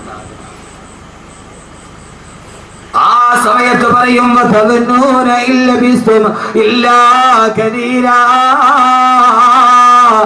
ആരുടെ മണ്ണിൽ കൊണ്ടുപോയി നമ്മളെ വെച്ചിട്ട് അതിന്റെ ഉള്ളിൽ മണ്ണ് മാറിയിട്ട് എല്ലാവരും തിരിച്ചുപോയി. ഒരു 100 വർഷം കണിയാപുരം പള്ളിയുടെ ഖബർസ്ഥാനിൽ കിടന്നാലും ആ കിടന്ന സമയം 1 സെക്കൻഡ് പോലെ കഴിഞ്ഞു പോകുന്നവർ നാളെ പരലോകത്തത് പറഞ്ഞുകൊണ്ട് സ്വർഗത്തിന്റെ അടിയിലേക്ക് നടന്നു പോകുന്നവർ, അല്ലാഹുവേ അല്ലാഹുവേ അല്ലാഹുവേ ഞങ്ങളെ നീ എതിരെ പെടുത്തണേ അല്ലാ. സഹോദരങ്ങളെ, ചിന്തിക്കാത്തതെന്താ? ആ മരണം അടുത്തു വരുമ്പോ ചിന്തിക്കാത്തതെന്താ? അങ്ങനെ ഒരാളായി നമ്മളെ സ്വീകരിക്കാൻ അല്ലാഹുവേ നീ ഞങ്ങൾക്ക് തൗഫീഖ് നൽകണേ തമ്പുരാനെ, തൗഫീഖ് നൽകണേ തമ്പുരാനെ. കഴിഞ്ഞ ദിവസം പെരിന്തൽമണ്ണയിൽ തേരക്കാടടുത്ത് അപകടം നടന്നു. ആ അപകടം നടക്കുന്ന സമയത്ത് ഞാൻ കണ്ണൂരേക്ക് യാത്ര ചെയ്യുകയാണ്. തേലക്കാടുള്ള പ്രവർത്തകരന്റെ ഫോണിൽ വിളിച്ചിട്ട് പറഞ്ഞു, ഉസ്താദേ ജുമാ നമസ്കാരം കഴിഞ്ഞിട്ട് ഞാൻ കണ്ണൂരേക്കുള്ള യാത്രയിലാണ്. ഉസ്താദേ തേലക്കാട് അപകടം നടന്ന സ്ഥലമേടെന്നറിയോ? 13 പെൺകുട്ടികളും ആൺകുട്ടികളും പിടഞ്ഞു മരിച്ച മിനിങ്ങാനത്തെ അപകടമില്ലേ? വെള്ളിയാഴ്ചയിൽ അപകടം നടന്ന സ്ഥലത്ത് 3 മാസം മുമ്പ് ഞാനിവിടെ പ്രസംഗിച്ചതാണ്. ആ പ്രസംഗിച്ച ഗ്രൗണ്ടിന്റെ മുമ്പിലാണ് വണ്ടി പോയി തലകീടായി മറിയുന്നത്. അവിടെ വെച്ചിട്ട് ഞാൻ ചോദിച്ചതാണ്, ഈ മണ്ണിൽ നിന്ന് മരിച്ചു വീടില്ലെന്ന് ആർക്കാ ഉറപ്പുള്ളത്? സഹോദരങ്ങളെ, മിനി ബസ് പാഞ്ഞു വരുമ്പോ അത് രണ്ട് സുഹൃത്തിനെ വിളിച്ചിട്ട് പറഞ്ഞു, ഉസ്താദേ സുബാ നമസ്കാരം കഴിഞ്ഞിറങ്ങുമ്പോ പാഞ്ഞു വന്ന മിനി ബസ് മരത്തിലേക്ക് വന്നിടിച്ചിട്ട് തകർന്നു പോയി. ആളുകളെല്ലാവരും കൂടി ഓടി വരുമ്പോ മനുഷ്യരെ പുറത്തെടുക്കാൻ കഴിയുന്നില്ല. തൊട്ടടുത്ത് ജോലി ചെയ്ത രണ്ട് JCB വിളിച്ചു കൊണ്ടുവന്നിട്ട് തകിട് മുഴുവനും പുറത്തെടുക്കുമ്പോ അതിന്റെ ഉള്ളിൽ കിടന്നിട്ട് 15 വയസ്സുള്ള പൊന്നുമോള് നിലവിളിക്കുകയാണ്. കയ്യിൽ പിടിച്ചു വലിച്ചെടുക്കാൻ പറ്റുന്നില്ല. അവളുടെ അരക്കത്തിന് താഴ്ഭാഗത്തേക്ക് ബസിന്റെ ഉള്ളിൽ അവശിഷ്ടത്തിന് കുടുങ്ങിക്കിടക്കുകയാ. അവൾ കിടന്ന് നിലവിളിച്ചു 3/4 മണിക്കൂറോളം 10,000 ഓടിക്കൂടിയിട്ട് ധരിച്ചു നിൽക്കാനല്ലാതെ രക്ഷിക്കണേന്ന് നിലവിളിക്കുമ്പോ, ഒരു സുന്ദരി പെൺകുട്ടി നിലവിളിക്കുമ്പോ പിടിച്ചു കയറ്റാൻ കഴിയാതെ JCB വന്നിട്ട് തകിടങ്ങട് മാറ്റിയിട്ട് വലിച്ചെടുക്കുമ്പോ, ഉസ്താദെ കയ്യിൽ പിടിച്ചു വലിച്ചെടുക്കുമ്പോ അവളുടെ നിലവിളി അവസാനിച്ചിരുന്നു. വലിച്ചെടുത്തപ്പോ അവളുടെ അരക്ക് മുകളിലോട്ടുള്ള ഭാഗമാണ് വന്നത്, അതിനപ്പുറത്തേക്കുള്ള ഭാഗമില്ല. ബസിന്റെ തകിടിന്റെ ഉള്ളിൽ പെട്ടിട്ട് അരയുടെ ഭാഗത്ത് വെച്ചിട്ട് രണ്ടായിട്ട് മുറിഞ്ഞു പോയ 15 വയസ്സുള്ള പൊന്നുമോളുടെ 3/4 മണിക്കൂർ മുമ്പ് സ്വപ്നം കണ്ട് നടന്നു പോയവേ, അവൾ അതിന്റെ ഇടയിൽ 2 കഷണമായിട്ട് ചിതറിത്തെറിക്കുമ്പോ, എന്തേ സഹോദരങ്ങളെ, പൊട്ടിച്ചിരിച്ചും കൊണ്ടു നീ നടക്കുന്നു, കബറിൽ കടയിൽ കഫൻ തുണി നിന്നെയും നോക്കുന്നു. ആ ബസ്സിലിരുന്നിട്ട് പാരൽ കോളേജിലേക്ക് പോയ കോളേജ് വിദ്യാർത്ഥിനികളാ സീറ്റിലിരുന്നിട്ട് ആടിയും പാടിയും ചിരിച്ചുകൊണ്ട് നടന്നു പോകുമ്പോ, പൊട്ടിച്ചിരിച്ചും കൊണ്ട് നീ നടക്കുന്നു, കടയിൽ കഫൻ തുണി നിന്നെയും നോക്കുന്നു. പൊട്ടിച്ചിരിച്ചുകൊണ്ട് നടന്നു പോകുമ്പോ അടുത്ത കടയിലിരുന്നിട്ട് കഫൻ തുണി നിന്നെ നോക്കി ചിരിക്കുകയാണ്. ചാടിക്കളിക്കുന്ന ആടുമെന്തറിയുന്നു പൊന്നുമോനെ, കൈ ഈ കുറ്റിയിൽ കെട്ടിയിട്ട് ആട്ടുംകുട്ടി കിടന്നിട്ട് ചാടുകയാണ്. ആട്ടുംകുട്ടിക്ക് അറിയില്ലല്ലോ അളക്കാരുള്ള അറവുകാരൻ മറുഭാഗത്ത് കത്തിക്ക് മിനിസം കൂട്ടുന്നുണ്ട്. ഇങ്ങനെ ഒരു ആട്ടുംകുട്ടിയല്ലേ നീ? ആ മറുഭാഗത്ത് അറവുകാരൻ കത്തിക്ക് മൂർച്ച കൂട്ടുമ്പോ അറിയാതെ ആടിച്ചു നിൽക്കുന്ന ആട്ടുംകുട്ടിയെ പോലെ ഈ ദുനിയാവിൽ ജീവിക്കുമ്പോ ഈ ദുനിയാവിലെ ഏറ്റവും ഒരു ആഗ്രഹം എന്തായിരിക്കണം? ഞാൻ പറയുന്നു, മറ്റൊരാഗ്രഹം ഉണ്ടാവരുത്. ഭാര്യയും മക്കളുമല്ല, പരലോകത്ത് കുടിമാടത്ത് നിന്ന് എഴുന്നേറ്റ് നിൽക്കുമ്പോ ഇല്ല ബിസ്തും ഇല്ല കലീല. അല്ലാഹുവേ അല്ലാഹുവേ അല്ലാഹുവേ, ഈ ഖബറിന്റെ ഉള്ളിൽ നൂറ്റാണ്ടുകളെ കിടക്കേണ്ടി വന്ന ഒരു സെക്കൻഡ് പോലെ കഴിഞ്ഞു പോകുന്ന സുഖകരമായ ജീവിതം അത് കൊതിക്കാത്തവരാരാവുള്ളത്? അല്ലാഹു തൗഫീഖ് നൽകി അനുഗ്രഹിക്കുമാറാകട്ടെ. ഈ ദുനിയാവിൽ എല്ലാം അല്ല തന്നിട്ടുണ്ട്. വീട് തന്നിട്ടുണ്ട്, ബിസിനസ് തന്നിട്ടുണ്ട്, പണം തന്നിട്ടുണ്ട്, മക്കളെ തന്നിട്ടുണ്ട്, ഭാര്യയെ തന്നിട്ടുണ്ട്. ഞാൻ ഈ സദസ്സിൽ വെച്ചൊന്ന് വെറുതെ ചോദിക്കുകയാ, ഈ വിനീതന്റെ പ്രസംഗം കേൾക്കാൻ ഇവിടെ തടിച്ചു കൂടിയവരോട് നാളെ പരലോകത്ത് ചെല്ലുമ്പോ എഴുന്നേറ്റാൽ ഉടനെ എനിക്ക് അറിസിന്റെ തണലിലേക്ക് നടന്നു പോകണമെന്ന ആഗ്രഹത്തോട് ഇൻഷാ അല്ലാഹ് ഈ സദസ്സിൽ വെച്ചിട്ട് അഹമ്മദ് കബീർ ബാക്കവി 18 വർഷമായി മതപ്രഭാഷണം നടത്തുന്നുണ്ട്. അല്ലാഹുവിന്റെ തൗഫീഖ് കൊണ്ട് ഞാനൊരു 4 മാസം മുമ്പ് പെരിന്തൽമണ്ണയ്ക്കുള്ള ഉടമല മക്കാമുറൂസിന് ബഹുമാനനായ സമസ്തയുടെ ആലിക്കുട്ടി ഉസ്താദ് അടക്കമുള്ളവരെ സദസ്സിലുണ്ട്, പാണക്കാട് തങ്ങളടക്കമുള്ളവരെ സദസ്സിലുണ്ട്. മൈക്ക് ഓണാണ്, ഞാൻ പ്രസംഗിക്കാൻ പോകുന്നു. തങ്ങളുടെ ഉദ്ഘാടന കർമ്മം തീർന്നു. പ്രസംഗത്തിന് വേണ്ടി സ്വാധ്യക്ഷനെ ക്ഷണിച്ചു. എഴുന്നേക്കാൻ പോകുന്നതിന് മുമ്പ് മൈക്കോണാണ്. 12 വയസ്സുള്ള ഒരു കുട്ടിയുടെ കയ്യിൽ പിടിച്ചിട്ട് ഒരു മനുഷ്യൻ കയറി വന്നിട്ട് പറഞ്ഞു, ഉസ്താദേ എന്റെ കുഞ്ഞിന് 12 വയസ്സായി, 17 ദിവസം മുമ്പ് അവരുടെ തലവേദന വന്ന മദ്രസയിൽ തലതുറ്റി താഴെ വീണു. താങ്ങിയെടുത്ത് പെരിന്തൽമണ്ണ മൗലാന ഹോസ്പിറ്റലിൽ കൊണ്ടുപോകുമ്പോ ഡോക്ടർമാര് പരിശോധിച്ചിട്ട് പറഞ്ഞു, കുഞ്ഞിന് ബ്രെയിൻ ട്യൂമറാ. 17 ദിവസത്തിലധികം ഈ കുഞ്ഞു ജീവിച്ചിരിക്കില്ല. 17 ദിവസത്തിലധികം ഈ കുഞ്ഞു ജീവിച്ചിരിക്കില്ല. കേട്ട ഉമ്മ തളർന്ന് താഴെ വീണു. വാപ്പ പൊട്ടിക്കരച്ചിലായി. അവസാനം ഈ സദസ്സിനെ സാക്ഷി നിർത്തി ഞാൻ പറയുകയാണ്, മഹാന്മാരായ പണ്ഡിതന്മാരും ബഹുമാനപ്പെട്ട തങ്ങന്മാരും ഇരിക്കുന്ന സദസ്സിൽ വെച്ചിട്ട് ആ മനുഷ്യൻ മൈക്കിലൂടെ പറഞ്ഞ പൊടിയ 10,000 കേട്ടടാ. അവിടെ വെച്ച് അദ്ദേഹം ഭാര്യയും ഭർത്താവും കൂടി ഈ തളർന്ന കിടക്കുന്ന മകന്റെ തലയിൽ കൈവച്ചിട്ട് പറഞ്ഞു ഇൻഷാ അല്ലാഹ് ബാക്കവി ഉസ്താദ് അടുത്ത സദസ്സിന് വരുമ്പോ അവിടേക്കൊരു സദക്ക് നെയ്യത്താക്കുകയാ ഈ മകന് അസുഖമെന്ന് ശിവയാകാൻ. സഹോദരങ്ങളെ ആ സദസ്സിന് വെച്ച് പറഞ്ഞു ഉസ്താദേ മരണം കാത്ത് 17 ദിവസത്തെ ആയുസ് പറഞ്ഞ മോന് 13ാമത്തെ ദിവസം വെന്റിലേറ്ററിൽ നിന്ന് ബോധം തെളിഞ്ഞു. അൽഹംദുലില്ലാഹ് 3 മാസം കഴിഞ്ഞൊരു പ്രശ്നവുമില്ല.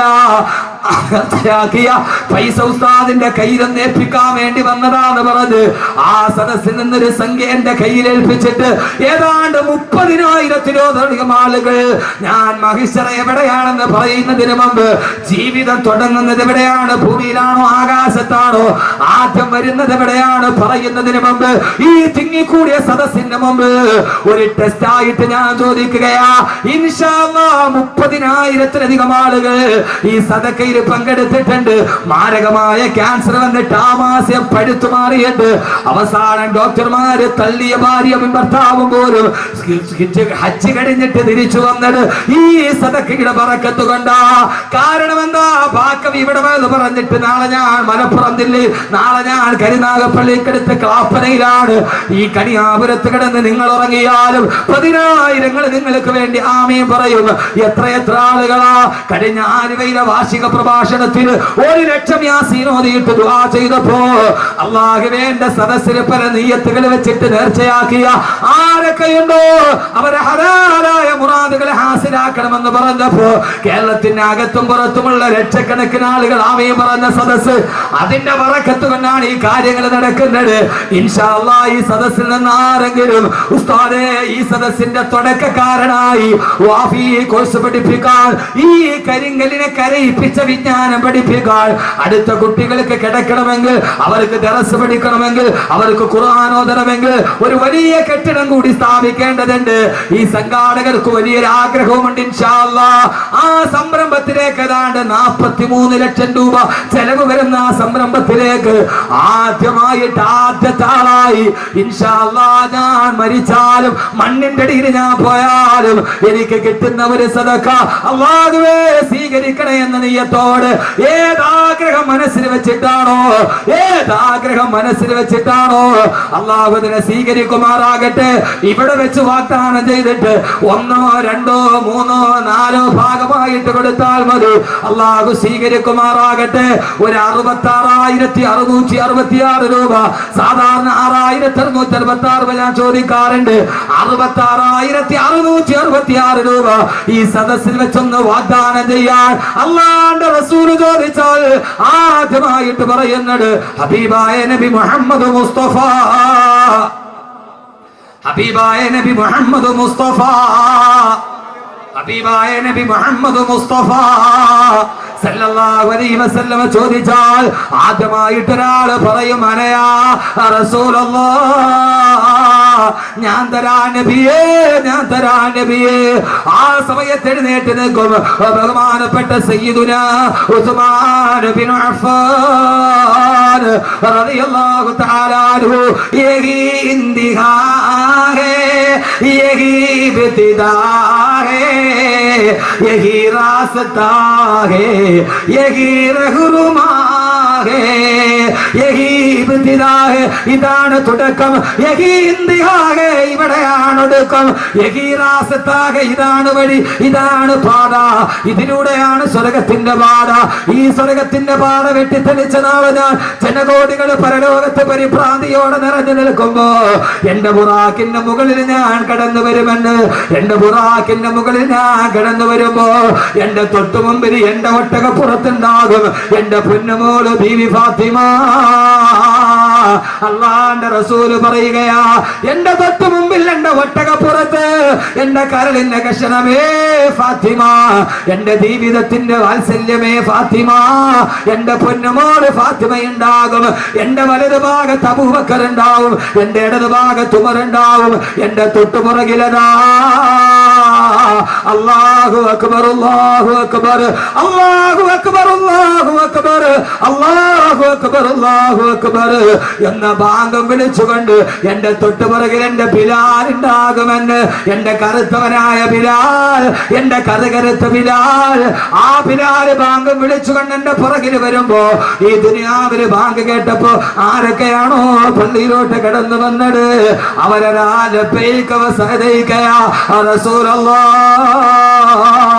എന്നും പറഞ്ഞുകൊണ്ട് അവര് ബിലാലിന്റെ തൊട്ട് പുറകിൽ വന്ന് ഒരുമിച്ച് കൂടുമെന്ന് ഹബീബായ നബി മുഹമ്മദ് മുസ്തഫ. വേണ്ടേ ചെറുപ്പക്കാരാ, പച്ച വ്യഭിചാരം പഠിപ്പിച്ച മെസ്സിയുടെ താരാരാധന നടത്തിയ മോഹൻലാൽ മമ്മൂട്ടി ഫാൻസ് അസോസിയേഷൻ പ്രകടിപ്പിച്ച എന്റെ പ്രിയപ്പെട്ട ചെറുപ്പക്കാരാ, പോലെ മന്ദയെയും ഒക്കെ റോൾ മോഡലാക്കി മാറ്റിയ നാളെ ബിലാലിന്റെ പുറകിൽ നിൽക്കണ്ടേ, നാളെ മഹിസറയിൽ ബാങ്ക് വിളിക്കാൻ കഴിയണ്ടേ. അങ്ങനെ വരുമെന്ന് പറഞ്ഞ് സഹാബത്ത് പറയുമ്പോ ഓ സമയത്താണ് അള്ളാന്റെ റസൂലിനോട് സഹാബത്ത് പറഞ്ഞു, തിരുദൂതരെ പ്രസംഗം നിർത്തല്ല നബിയെ, പ്രസംഗം അവസാനിപ്പിക്കല്ല നബിയെ, എന്തെങ്കിലും പരലോകത്തിന് രക്ഷപ്പെടാൻ എന്തെങ്കിലും പറഞ്ഞു തരാണ്, അങ്ങനെ നിർത്തല്ലേ യാ റസൂലല്ലാഹ്. അവിടുത്തെ ആളുകൾ നമ്മളെ പോലെയല്ല. നിങ്ങൾ ചിന്തിക്കുന്നുണ്ടാവും ഇയാളൊന്ന് വകന്ന് നിർത്തിയാൽ എഴുന്നേക്കാമായിരുന്നു. അല്ല സഹോദരങ്ങളെ, അല്ല അല്ല സഹോദരങ്ങളെ, അല്ല അല്ല അല്ല. സഹാബത്ത് പറഞ്ഞു, നബിയെ നബിയെ നിർത്തല്ല നബിയെ, അത് പറഞ്ഞിട്ട് നിങ്ങൾക്ക് ആഖിറത്തിലേക്ക് പ്രയോജനമില്ലാത്ത അത് നിർത്തല്ല നബിയെ, എന്തെങ്കിലും ആഖിറത്തിൽ രക്ഷപ്പെടാൻ പറഞ്ഞതാ തിരുദൂതരെ റസൂലല്ലാഹ്.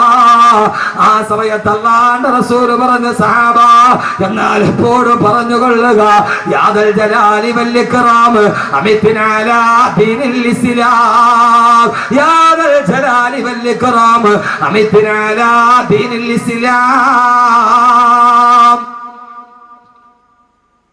യാദൽ ജലാലി വൽ ഇക്റാം അമിത്നാ അലാ ദീനിൽ ഇസ്ലാം.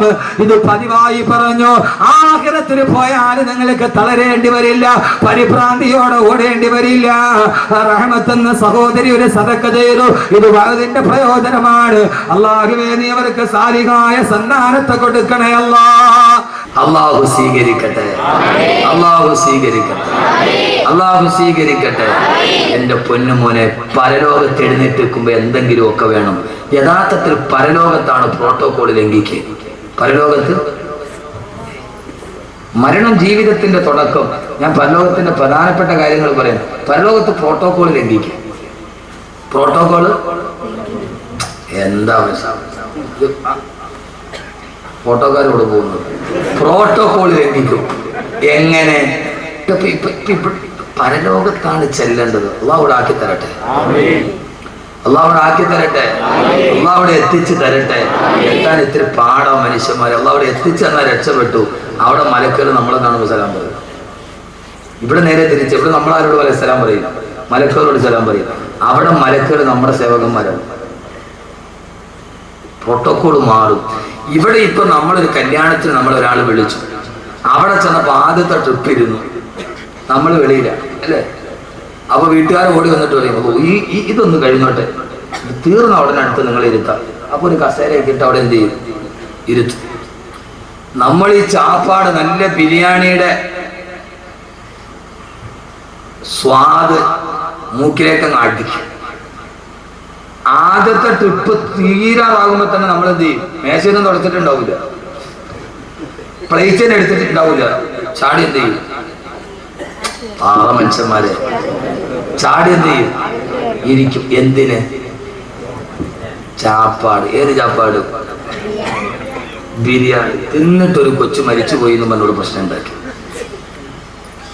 കിഴക്കൂട്ടത്തല്ലേ? യഥാർത്ഥത്തെ ആ കൊച്ചു സൂസൈഡ് ചെയ്ത, ആത്മഹത്യ ചെയ്ത. ചുമ്മാ പത്രക്കാരൻ തിരുവനന്തപുരത്ത് ഷവർമ തിന്നിട്ട് ഒരു കുട്ടി മരിച്ചു, ഒരാൾ മരിച്ചു. യഥാർത്ഥത്തിൽ അയാൾ സൂയിസൈഡ് ചെയ്ത പാവപ്പെട്ട ഹോട്ടൽ കച്ചവടക്കാരന്റെ ജീവിതവും. പത്രത്തിൽ എന്ത് ലൈവായിട്ട് അപ്പൊ കിട്ടി എഴുതുക? അതെന്ന് യഥാർത്ഥത്തിൽ അയാൾ ആത്മഹത്യ ചെയ്ത ബാംഗ്ലൂരിൽ പോയി. ഷവർമ അവന്റെ കൂടത്തൊന്നും മരിച്ചില്ല, ഇവ മരിച്ചു. പത്രക്കാര് ഈ ബ്രേക്കിംഗ് ന്യൂസ് കിട്ടാൻ വേണ്ടി ഇരിക്കുക അവരെഴുതി. പാവപ്പെട്ട ഹോട്ടൽ കച്ചവടക്കാരുണ്ട്.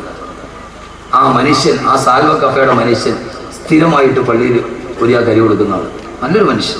പത്രക്കാർക്ക് എഴുതിയാൽ മതി, ഹോട്ടലുകാരൻ്റെ ഏതൊക്കെ പെണ്ണിന്റെ സ്വർണം പോലും വിറ്റിട്ടായിരിക്കും ഒരു കൊച്ചു മാടക്കട തുടങ്ങുന്നത്.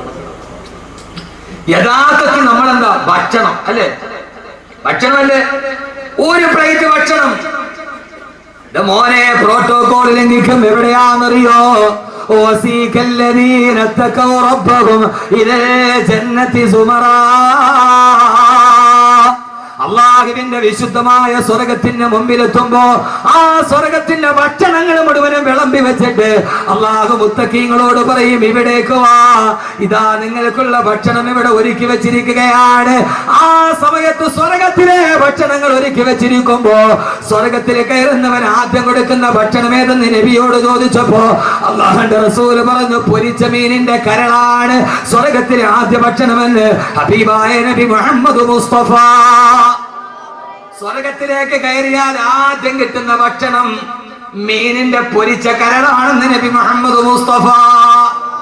ആ സ്വർഗത്തിലെ ഭക്ഷണം മുഴുവനും വിളമ്പി വെച്ചിട്ട് അള്ളാഹു മുത്തഖീങ്ങളോട് പറയും, ഇവിടേക്ക് വാ, ഇവിടേക്ക് വാ. ആ സമയത്താണ് സ്വർഗത്തിലെ ഭക്ഷണങ്ങൾ മുന്നിൽ കണ്ടാലും മുത്തഖീങ്ങൾ ആദ്യം കഴിക്കാൻ ചാടി കയറില്ല. അവര് പറയുമ്പോ ഖാലുൽ ഹംദുലില്ലാഹില്ലദീ സദഖനാ വഅദാ. ആ സമയത്ത് മുത്തഖീങ്ങൾ പറയുമ്പോ ഖാലു, അവര് പറയും അൽഹംദുലില്ലാഹ് അല്ലദീ സദഖനാ വഅദാ. അല്ലാഹുവേ, അല്ലാഹുവേ, അല്ലാഹുവേ, പടച്ചവനെ ഞങ്ങൾക്ക് ഈ ഭക്ഷണം തിന്നാനുള്ള ആർത്തിയില്ല, അൽഹംദുലില്ലാഹ് ഇതെല്ലാം ഞങ്ങൾക്ക് ഒരുക്കി വെച്ച റബ്ബേ, അൽഹംദുലില്ലാഹ്. ഇവിടെ തിന്നിട്ടാണ് അൽഹംദുലില്ലാഹ് പറയുക. സ്വർഗത്തിൽ കാണുമ്പോഴും അപ്പൊ പിന്നെ ആക്രാന്തമൊന്നുമില്ല. സ്വർഗത്തിലെ ഭക്ഷണം കണ്ടാലും ആക്രാന്തം തോന്നാറ് അൽഹംദുലില്ലാഹ്, പടച്ചവനെ ഞങ്ങൾ ഈ ദുനിയാവിൽ ചെയ്തതിനൊക്കെ കിട്ടിയല്ലോ അല്ലാഹുവേ. കൈ കിടന്ന ഈ ബ്രേസ്ലെറ്റും കമ്മലും ഒക്കെ ഊരിക്കൊടുത്തിട്ട് ചിലപ്പോ ഞങ്ങളെ പൊട്ടിന്ന് വിളിക്കുന്നവരുണ്ടാവും. പടച്ചവനെ അവിടെ പറയാം അൽഹംദുലില്ലാഹ്. അള്ളാഹുനാക്കി തരട്ടെ, അള്ളാഹുനാക്കി തരട്ടെ, അള്ളാഹു അങ്ങനെ ആക്കി തരട്ടെ. അതിനെന്ത് ചെയ്യണം? ഈ ഭൂമിയിൽ എങ്ങനെ ജീവിക്കാൻ കഴിയണം? ഈ ഭൂമിയിൽ എങ്ങനെ ജീവിക്കാൻ കഴിയണം? നാളെ സ്വർഗത്തിലെത്തണ്ടേ? അങ്ങനെയുള്ള ജീവിതം ഈ ഭൂമിയിൽ ജീവിക്കാൻ കഴിയണം. ഉസ്താദേ, ഈ കാലഘട്ടമല്ലേ, എങ്ങനെയാ ജീവിക്കാൻ കഴിയുക? ഞാൻ ഒരു ദിവസം കഴിഞ്ഞ വർഷമാണ് പാതിരാ സമയത്ത് വള്ളക്കടവിൽ വേദം കഴിഞ്ഞ് ഞാൻ ടെക്നോ പാർക്കിൽ വള്ളക്കടവിലേക്ക് വളർന്നു പോവുകയാണ്. ഏതാണ്ട് വൈകുന്നേരം ഒരു 8-8:30 മണിയായിട്ടുണ്ട്. കരക്കൂട്ടത്ത് നിന്ന് ടെക്നോ പാർക്കിന്റെ സൈഡിലൂടെ പോകുമ്പോ ആ സമയത്ത് ടെക്നോ പാർക്കിലേക്ക് നിന്ന് പോകുന്ന വഴിയിലുള്ള വാഗമരത്തിന്റെയും ദേവദാരുവിന്റെയും ചുവട്ടിലൊരു പെൺകുട്ടിയുണ്ട്, 3 ചെറുപ്പക്കാർ കൂടെയുണ്ട്. ആ പോകുന്ന വഴിയിൽ അസ്വാഭാവികമായ ഒരു കൂട്ടം കണ്ട് ഞാൻ നോക്കുമ്പോ സുബ്ഹാനല്ലാഹ്, കണ്ട കാഴ്ച ഈ സദസ്സിന് വെച്ച് പറയാൻ കഴിയുന്നതല്ല. വിവര സാങ്കേതിക വിദ്യയുടെ വിദൂര സാധ്യതകൾ മുഴുവനും നിന്റെ ഗ്രാമത്തിന്റെ പടിവാതിൽ എത്തി നിൽക്കുമ്പോ ടെക്നോ പാർക്കും സൈബർ കഫേയും ഇൻഫോസിസ് പാർക്കും നിന്റെ മുമ്പിൽ ഏറ്റവും വലിയ പരീക്ഷണത്തിന്റെ വാതായനങ്ങൾ തുറക്കുമ്പോ പെങ്ങളെ മയങ്ങിപ്പോകരുത്. ഏതാണ്ട് 4 നൂറ്റാണ്ട് പഴക്കമുള്ള ഇസ്ലാമിക നാഗരികതയുടെ കളിത്തൊട്ടിൽ ജനിച്ചു വീണിട്ട് എന്റെ പ്രിയപ്പെട്ട പെങ്ങളെ, ഈ ആധുനികതയുടെ വിളിച്ചോട്ടം നിന്നെ പേടപ്പിക്കരുത്. എന്റെ പ്രിയപ്പെട്ട ചെറുപ്പക്കാരാ, ഈ ദുനിയാവ് നിന്റെ മുമ്പിൽ വന്ന് നിൽക്കുമ്പോ ഈ ദുനിയാവ് നിന്നെ പേടിപ്പിക്കാൻ പാടില്ല. ഇന്നമ ദുനിയാ ഫനാഉ ലൈസ ലിദുനിയാ ഖുബൂൽ ഇന്നമ ദുനിയാ കബൈതുൻ നസജതുൽ അൻകബൂൽ. ഈ ദുനിയാവ് ചെലന്തിയുടെ വല പോലെയാണ്, ഏത് സമയത്ത് നഷ്ടപ്പെട്ടു പോകുന്ന ദുനിയാവാണ്. പെങ്ങളെ, പാതിരാ സമയത്ത് കടന്നു വരുന്ന ചാനലുകാരന്റെ മുമ്പ് മിടുക്കിയാവാനും മിടുമിടുക്കിയാവാനും ആരോ വാഗ്ദാനം ചെയ്ത 10 പവന്റെ സ്വർണത്തിന് വേണ്ടി നിന്റെ ഉടുതുണി വലിച്ചെറിയല്ല പെങ്ങളെ.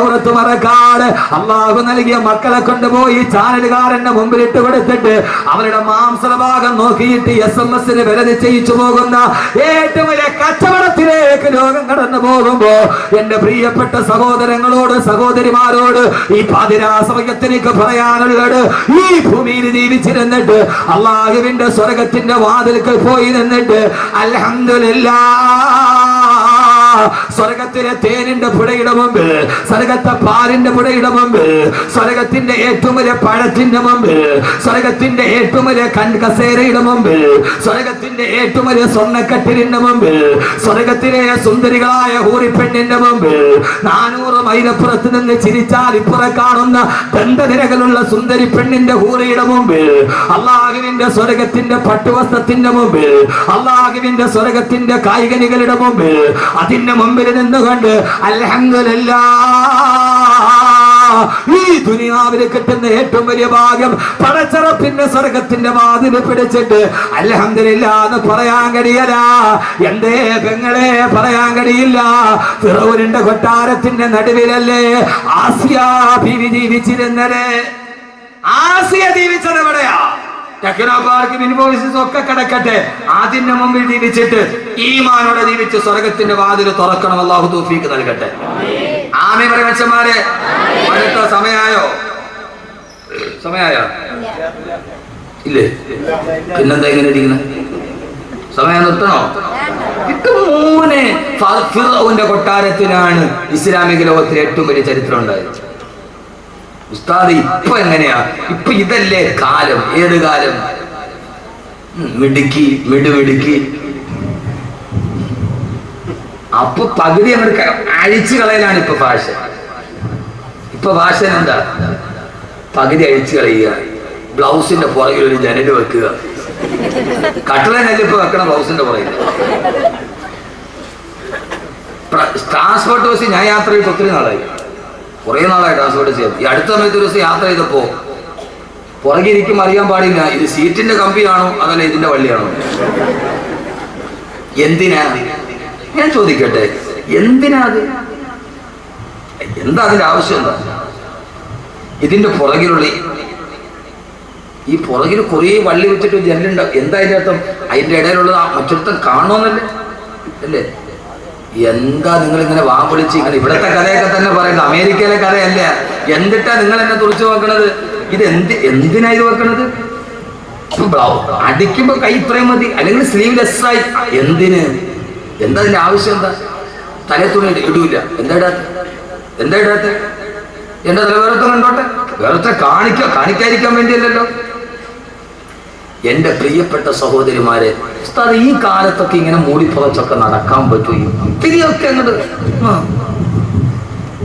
അഡ്ജസ്റ്റ്മെന്റ്. മോളെ ഫിറൗന്റെ കൊട്ടാരത്തിലാണ് ലോകത്തിലെ ഏറ്റവും വലിയ അത്ഭുതം നടന്നത്. ആരാ ഫിറൗൻ?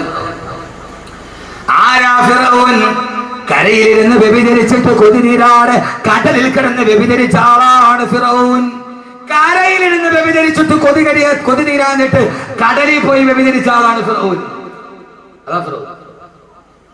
കരയിൽ നിന്ന് വ്യഭിചരിച്ചിട്ട് ഫിറൗന് കൊതി തീർന്നില്ല. പൊന്നുമോനെ പൊന്നുമോനെ, കടലിന്റെ മുകളിൽ കിടപ്പ് മറിയുണ്ടായി. പോപ്പ് ഗായിക മറഡോണയ്ക്ക് ബുർജ് ദുബൈയിൽ ഏറ്റവും വലിയ രമ്യഹർമ്മമുണ്ട്. അവളുടെ ബെഡ്റൂമിന്റെ ഗ്ലാസ് മാറ്റിയാൽ, കടലിന്റെ അടിത്തട്ടില് ബെഡ്റൂം പണിതിട്ട് ഗ്ലാസ് മാറ്റിയാൽ, ഗ്ലാസിന്റെ കട്ടൻ മാറ്റിയാൽ മറഡോണ എന്ന് പറയുന്ന പോപ്പ് ഗായിക കടലിന്റെ അടിയിലൂടെ നീന്തി തുടിക്കുന്ന ഡോൾഫിനെയും സ്രാവിനെയുമാണ് കാണുക. ഗ്ലാസ് ഇട്ട് മറച്ച ബെഡ്റൂമിലാണ് മറഡോണ കിടക്കുക. മഡോണ മഡോണ പോപ്പ് ഗായിക മഡോണ റളിയല്ലാഹു അൻഹ എന്ന് പറയല്ലേ, പോപ്പ് ഗായിക മഡോണ. എന്തേ മോനെ, അവിടെ അസ്രായീൽ വരില്ലേ? ബർജ് ദുബൈയിലെ കടലിന്റെ അടിയിലെ ബെഡ്റൂമിലെ മഡോണയുടെ റൂഹ് പിടിക്കാൻ എന്തേ അസ്രായീൽ വരില്ലയോ? ഏറ്റവും വലിയ ഹോട്ടലുകൾ, ഞാൻ ഇന്നത്തെ കാര്യമാണ് നാളത്തെ കാര്യമാണ് പറയുന്നത്, കടലിന്റെ മുകളിലാണ് അല്ലേ? എല്ലായിടത്തും കോവളത്തോടെയൊക്കെ ഇതിന്റെ മുകളിൽ ഒരു രാത്രി ഹൗസിംഗ് ബോട്ടില്. എന്തിനാ മോനെ കടലിന്റെ മുകളിൽ ബോട്ട്, ഹൗസിംഗ് ബോട്ട് വന്നതിന് അഫ്ളൽ ദിക്റല്ലാണ്. എന്താ അവിടെ മൊയ്തീൻ റാത്തി നടത്താന്? അവിടെ കാര്യം കളി വേറെയാ മോനെ, അവിടെ കാര്യം വേറെയാ മോനെ. ഇത് ലോകത്ത് ആദ്യമായിട്ട് പരീക്ഷിച്ചതാരാ? അതൊരു വിനോദസഞ്ചാരം എന്ന രീതിയിൽ മാന്യതയുള്ള യാത്രയ്ക്കാണെങ്കിലും ഒക്കെ, ഞാനത് ഒരു ബിസിനസ്, അവന്റെ കുടുംബത്തിന്റെ വരുമാനം നിരാകരിക്കുന്നില്ല. അതൊരു ടൂറിസം, ഒരു രാജ്യത്തിന്റെ വരുമാനം, അവന്റെ കുടുംബത്തിന്റെ ഹലാലായ വരുമാനം. ടൂറിസം ഹറാമൊന്നുമല്ല. പക്ഷെ അത് ഉപയോഗിക്കുന്നത് വേറൊന്നിനാണെങ്കിൽ അത് ലോകത്താദ്യം തുടങ്ങിയത് ഫ്ലോട്ടിംഗ് ഹോട്ടൽ ലോകത്താദ്യം തുടങ്ങിയത്. നിങ്ങളുടെ നോക്ക് മനുഷ്യന്മാരെ, എന്താ നിങ്ങൾ കരുതണത്? ഫ്ലോട്ടിംഗ് ഹോട്ടൽ ലോകത്താദ്യമായിട്ട് തുടങ്ങിയത് ഫിറഔനാണ്. എന്താ നിങ്ങൾക്ക് അറിയാൻ വയ്യാത്തത്? എന്താ നമ്മൾ കുടിക്കണ ഈ സാധനം ഉണ്ടല്ലോ സുലൈമാനി, ഇതിന് സുലൈമാനി എന്ന് പേര് വരാൻ കാരണം എന്താ? സുലൈമാൻ നബിയാണ് ഇത് കണ്ടുപിടിച്ചത്. അതുകൊണ്ടാണ് അറബികൾ ഇന്ന് സുലൈമാനി കഴിക്കും. അറബികൾ പാൽച്ചായ കുടിക്കുന്നുണ്ടോ?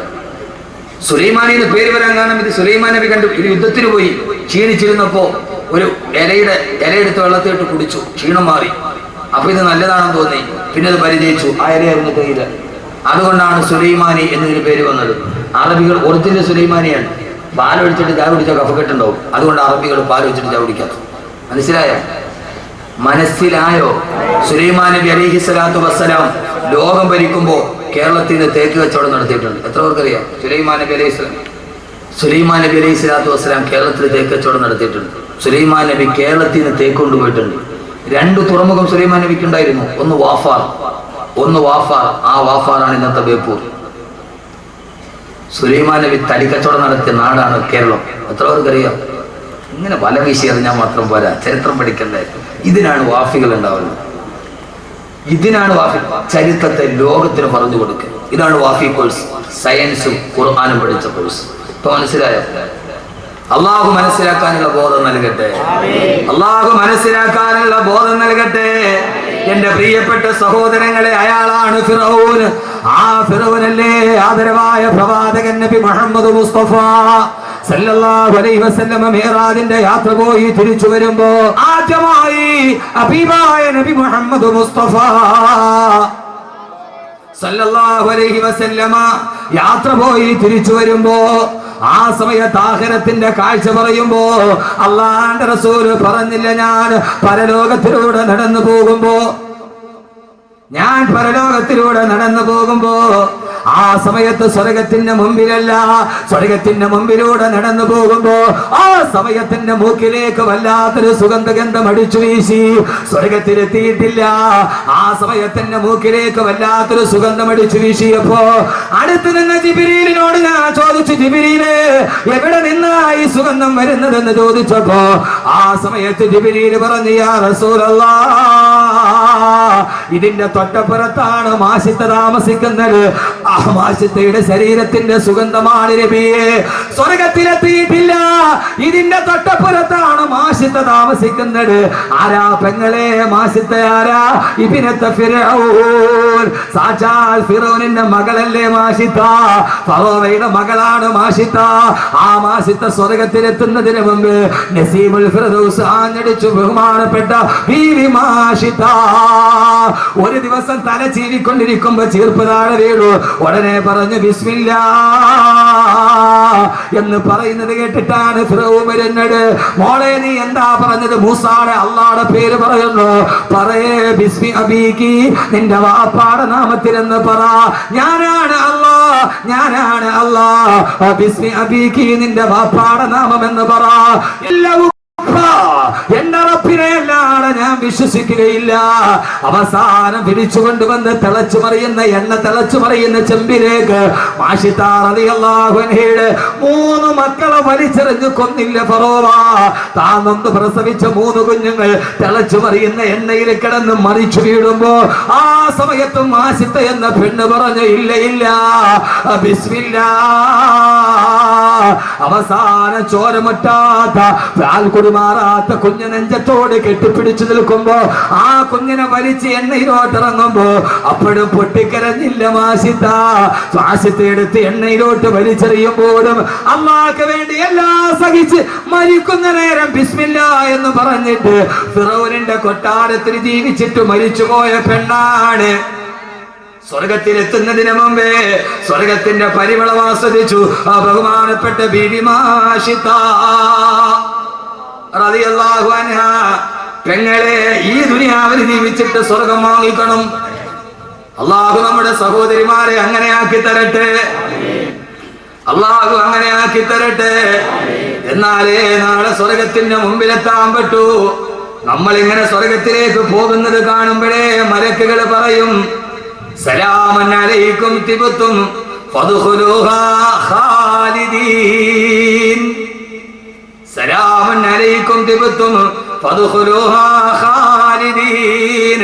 മനുഷ്യരെ കാണുമ്പോൾ മലക്കുകൾ സലാം പറഞ്ഞ് മലക്കുകൾ മുസാഫഹത്ത് ചെയ്യുന്ന സ്ഥലമാണ് മഹ്ശറ.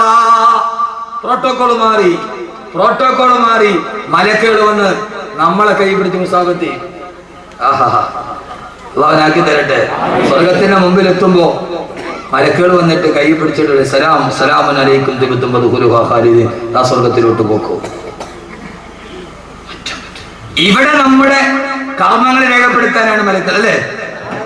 കൂടുന്നു പൊട്ടായിടം വരം രണ്ട്, ഓരോരോ സാഹത്തിൽ മാറ്റങ്ങളുണ്ട്.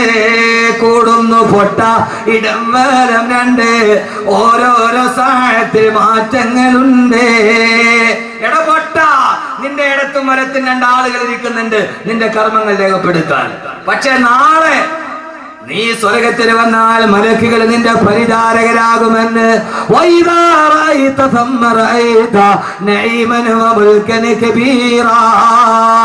മലക്കുകൾ അള്ളാന്റെ റസൂല് പറഞ്ഞു നാളെ സ്വർഗലോകം രാജസദസ്സാണെന്ന് വിശുദ്ധ ഖുർആൻ. സഹാബത്ത് ചോദിച്ചു, യാ റസൂലല്ലാഹ്, രാജാവാകണമെങ്കിൽ പ്രജകൾ വേണ്ട നബിയെ, സ്വർഗത്തിലെ പ്രജകരാരാണ് നബിയെ? ഓരോ മനുഷ്യനും 1000 മലക്കുകൾ സേവകരായി സ്വർഗത്തിലുണ്ടാകുമെന്ന് ഹബീബായ നബി മുഹമ്മദ് മുസ്തഫ. അള്ളാഹു നമുക്കത് കാണാൻ തൗഫീഖ് നൽകട്ടെ. നാളെ സ്വർഗത്തിലെ രാജാക്കന്മാര് നമ്മളാ. ഒരു മനുഷ്യന് 1000 മലക്കുകൾ ഏറ്റവും കുറഞ്ഞുണ്ടാവും. അള്ളാഹുനാക്കി തരട്ടെ, അള്ളാഹുനാക്കി തരട്ടെ. ഇനി ഒരു കാര്യം കൂടെ നിങ്ങൾക്ക് ഞാൻ പറഞ്ഞുതരാം. ആ പെണ്ണിനെ കൂടെ കണ്ടിട്ട് പോവാം, വേണ്ടേ? പക്ഷേ ഫിർഔന്റെ കൊട്ടാരത്തിലെ പോലെ മാസത്തെ പോലെ ജീവിക്കണം.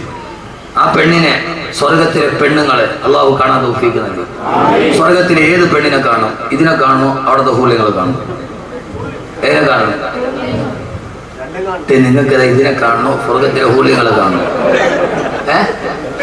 കേട്ടാ, ഹൂലിങ്ങളെ കണ്ടാൽ മതി. നിങ്ങളെ വേണ്ട.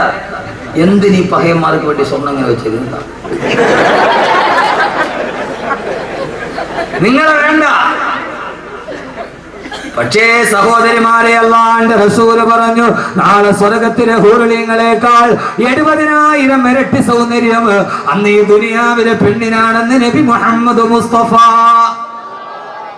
ഹൂറുലിങ്ങളായ പെണ്ണുങ്ങളെക്കാൾ 70,000 ഇരട്ടി സൗന്ദര്യം ദുനിയാവിലെ പെണ്ണിനുണ്ടെന്ന് നബി മുഹമ്മദ് മുസ്തഫ സല്ലല്ലാഹു അലൈഹി വസല്ലം. അപ്പാര കാണണം? ഊല്യങ്ങളായ പെണ്ണിനേക്കാൾ 70,000 ഇരട്ടി സൗന്ദര്യമെന്ന് സാധാരണ പെണ്ണിനാണ്.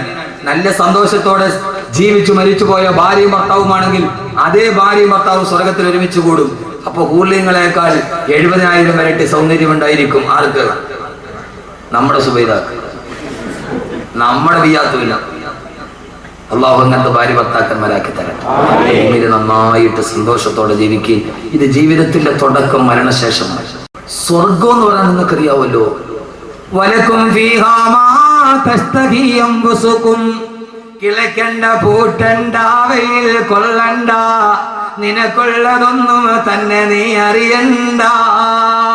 കിളക്കണ്ട പൂട്ടണ്ട വെയിൽ കൊള്ളണ്ട, നിനക്കുള്ളതൊന്നും തന്നെ നീ അറിയണ്ട. സ്വർഗത്തിൽ പോയാൽ കിളക്കണ്ട, അധ്വാനിക്കണ്ട, വേർക്കുക പോലും ചെയ്യണ്ട. നിനക്ക് എന്തൊക്കെ ആവശ്യമുണ്ടോ അതെല്ലാം നിന്റെ കൺമുമ്പിലെത്തും. വലക്കും ഫീഹാ മാ തസ്തഹി അൻഫുസുകും. ആ സ്വർഗത്തിൽ ഇരുന്നിട്ട് നിങ്ങൾ എന്താഗ്രഹിച്ചാലും നിങ്ങളുടെ ആഗ്രഹങ്ങൾ നിറവേറപ്പെടും. എന്താഗ്രഹിച്ചാലും നടക്കുന്ന സ്വർഗത്തിൽ പോലും ഭാര്യയും ഭർത്താവും യതനാസറൂന ഫീഹാ, ആ സ്വർഗത്തിൽ നിന്ന് വഴക്ക് കൂടുമെന്ന് വിശുദ്ധ ഖുർആൻ. ഇതാണ് ആണും പെണ്ണും, ഭാര്യയും ഭർത്താവും. എല്ലാം കിട്ടുന്ന സ്വർഗത്തിലാണെങ്കിലും യതനാസറൂന ഫീഹാ, അതിനകത്തിരുന്നിട്ട് ഭാര്യയും ഭർത്താവും തമ്മിൽ പിണങ്ങും. അതിനകത്തിരുന്ന് പിണങ്ങും. ഞാൻ എന്റെ വിഷയം പറയാനുള്ള സമയം എനിക്കില്ല, പെട്ടെന്ന് ഞാൻ പറയുക. അതുകൊണ്ട് ഈ ദുനിയാവിലെ ഇണക്കങ്ങളും പിണക്കങ്ങളും ഒക്കെ മാറ്റിവെച്ച് ഇണക്കത്തോടെ ജീവിക്കും. അള്ളാഹുനാക്കി തരട്ടെ, അള്ളാഹുനാക്കി തരട്ടെ, അള്ളാഹുനാക്കി തരട്ടെ. അവിടെയാണ് യതൂഫ് അലൈഹിം ഖിൽമാനുൻ, അവിടെയാണ് മക്കൾ നമ്മുടെ ചാരത്തുണ്ടാവുക, ഉപ്പ നമ്മുടെ ചാരത്തുണ്ടാവുക. കുടുംബസമേതം സ്വർഗത്തിലിരിക്കാൻ കഴിയുന്ന സ്വർഗത്തിലാണ്. അള്ളാഹു നമ്മൾ അവിടെ എത്തിക്കട്ടെ. അള്ളാഹു നമ്മളെ അവിടെ എത്തിക്കട്ടെ. അങ്ങനെ ഊർലീങ്ങളായ ഭാര്യമാരെ നൽകുമ്പോ ആ ഭാര്യമാരുമായി വെള്ളിയാഴ്ച ദിവസം സ്വർഗത്തിന്റെ അങ്ങാടിയിലൂടെ സ്വർഗവാസികൾ ചുറ്റി നടക്കും. ആ സമയത്തൊരു മന്ദമാരുതൻ അടിച്ചു വീശുമ്പോ ധാരാളം വൈഡൂര്യരത്നങ്ങൾ ആ സ്വർഗവാസികളുടെ മുഖത്തേക്ക് വന്ന് പതിക്കുമ്പോ വൈകുന്നേരം വീട്ടിലേക്ക് വരുമ്പോ ഊർലീങ്ങളായ ഭാര്യമാര് ചോദിക്കും അത്രേ, രാവിലെ പോയപ്പോ നിങ്ങൾക്ക് ഇത്രയും വലിയ സൗന്ദര്യമില്ലല്ലോ, ഇന്ന് തിരിച്ചു വന്നപ്പം വല്ലാത്ത സൗന്ദര്യമാണല്ലോ.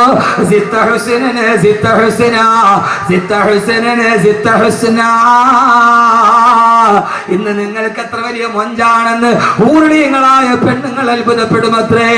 സ്വന്തം സ്വർഗത്തിന്റെ കട്ടിലിന്റെ ഉള്ളിൽ, സ്വർഗത്തിന്റെ സ്വർണ്ണക്കട്ടിലിന്റെ ഉള്ളിൽ ഊർലീങ്ങളായ പെണ്ണുങ്ങളായ ഭാര്യമാരെ കെട്ടിപ്പിടിച്ച് കിടക്കുമ്പോ അള്ളാന്റെ റസൂല് പറയുകയാ, ആ സമയത്ത് സ്വർഗത്തിലൊരു ഹൂറി പെണ്ണ് 400 മൈലപ്പുറം നിന്ന് ചിരിച്ചാൽ അവളുടെ ചിരിയുടെ സൗന്ദര്യം 400 മൈലിപ്പുറ കാണാം. അങ്ങനത്തെ ഒരു പെണ്ണ്, അവൾക്ക് ചുറ്റും 70,000 തോഴിമാരുണ്ടാവും. ഈ സ്വർഗത്തിലെ ഏറ്റവും വലിയ മാതക ഹൂറി, ഏറ്റവും വലിയ സൗന്ദര്യമുള്ള പെണ്ണ് സ്വർഗത്തിന്റെ നടുക്കിലൂടെ ഇങ്ങനെ 70,000 തോഴികളുടെ അകമ്പടിയോടെ നടന്നു പോകുമത്രേ. ആ പെണ്ണ് വിളിച്ചു ചോദിക്കും, എന്റെ പുതിയ ആപ്ലയവിടെ, എന്റെ പുതിയ ആപ്ലയവിടെ, എന്റെ പുതിയ ആപ്ലയവിടെ. സ്വർഗത്തിൽ ഹൂറി പെണ്ണുങ്ങളുടെ കൂടെ കിടക്കുന്ന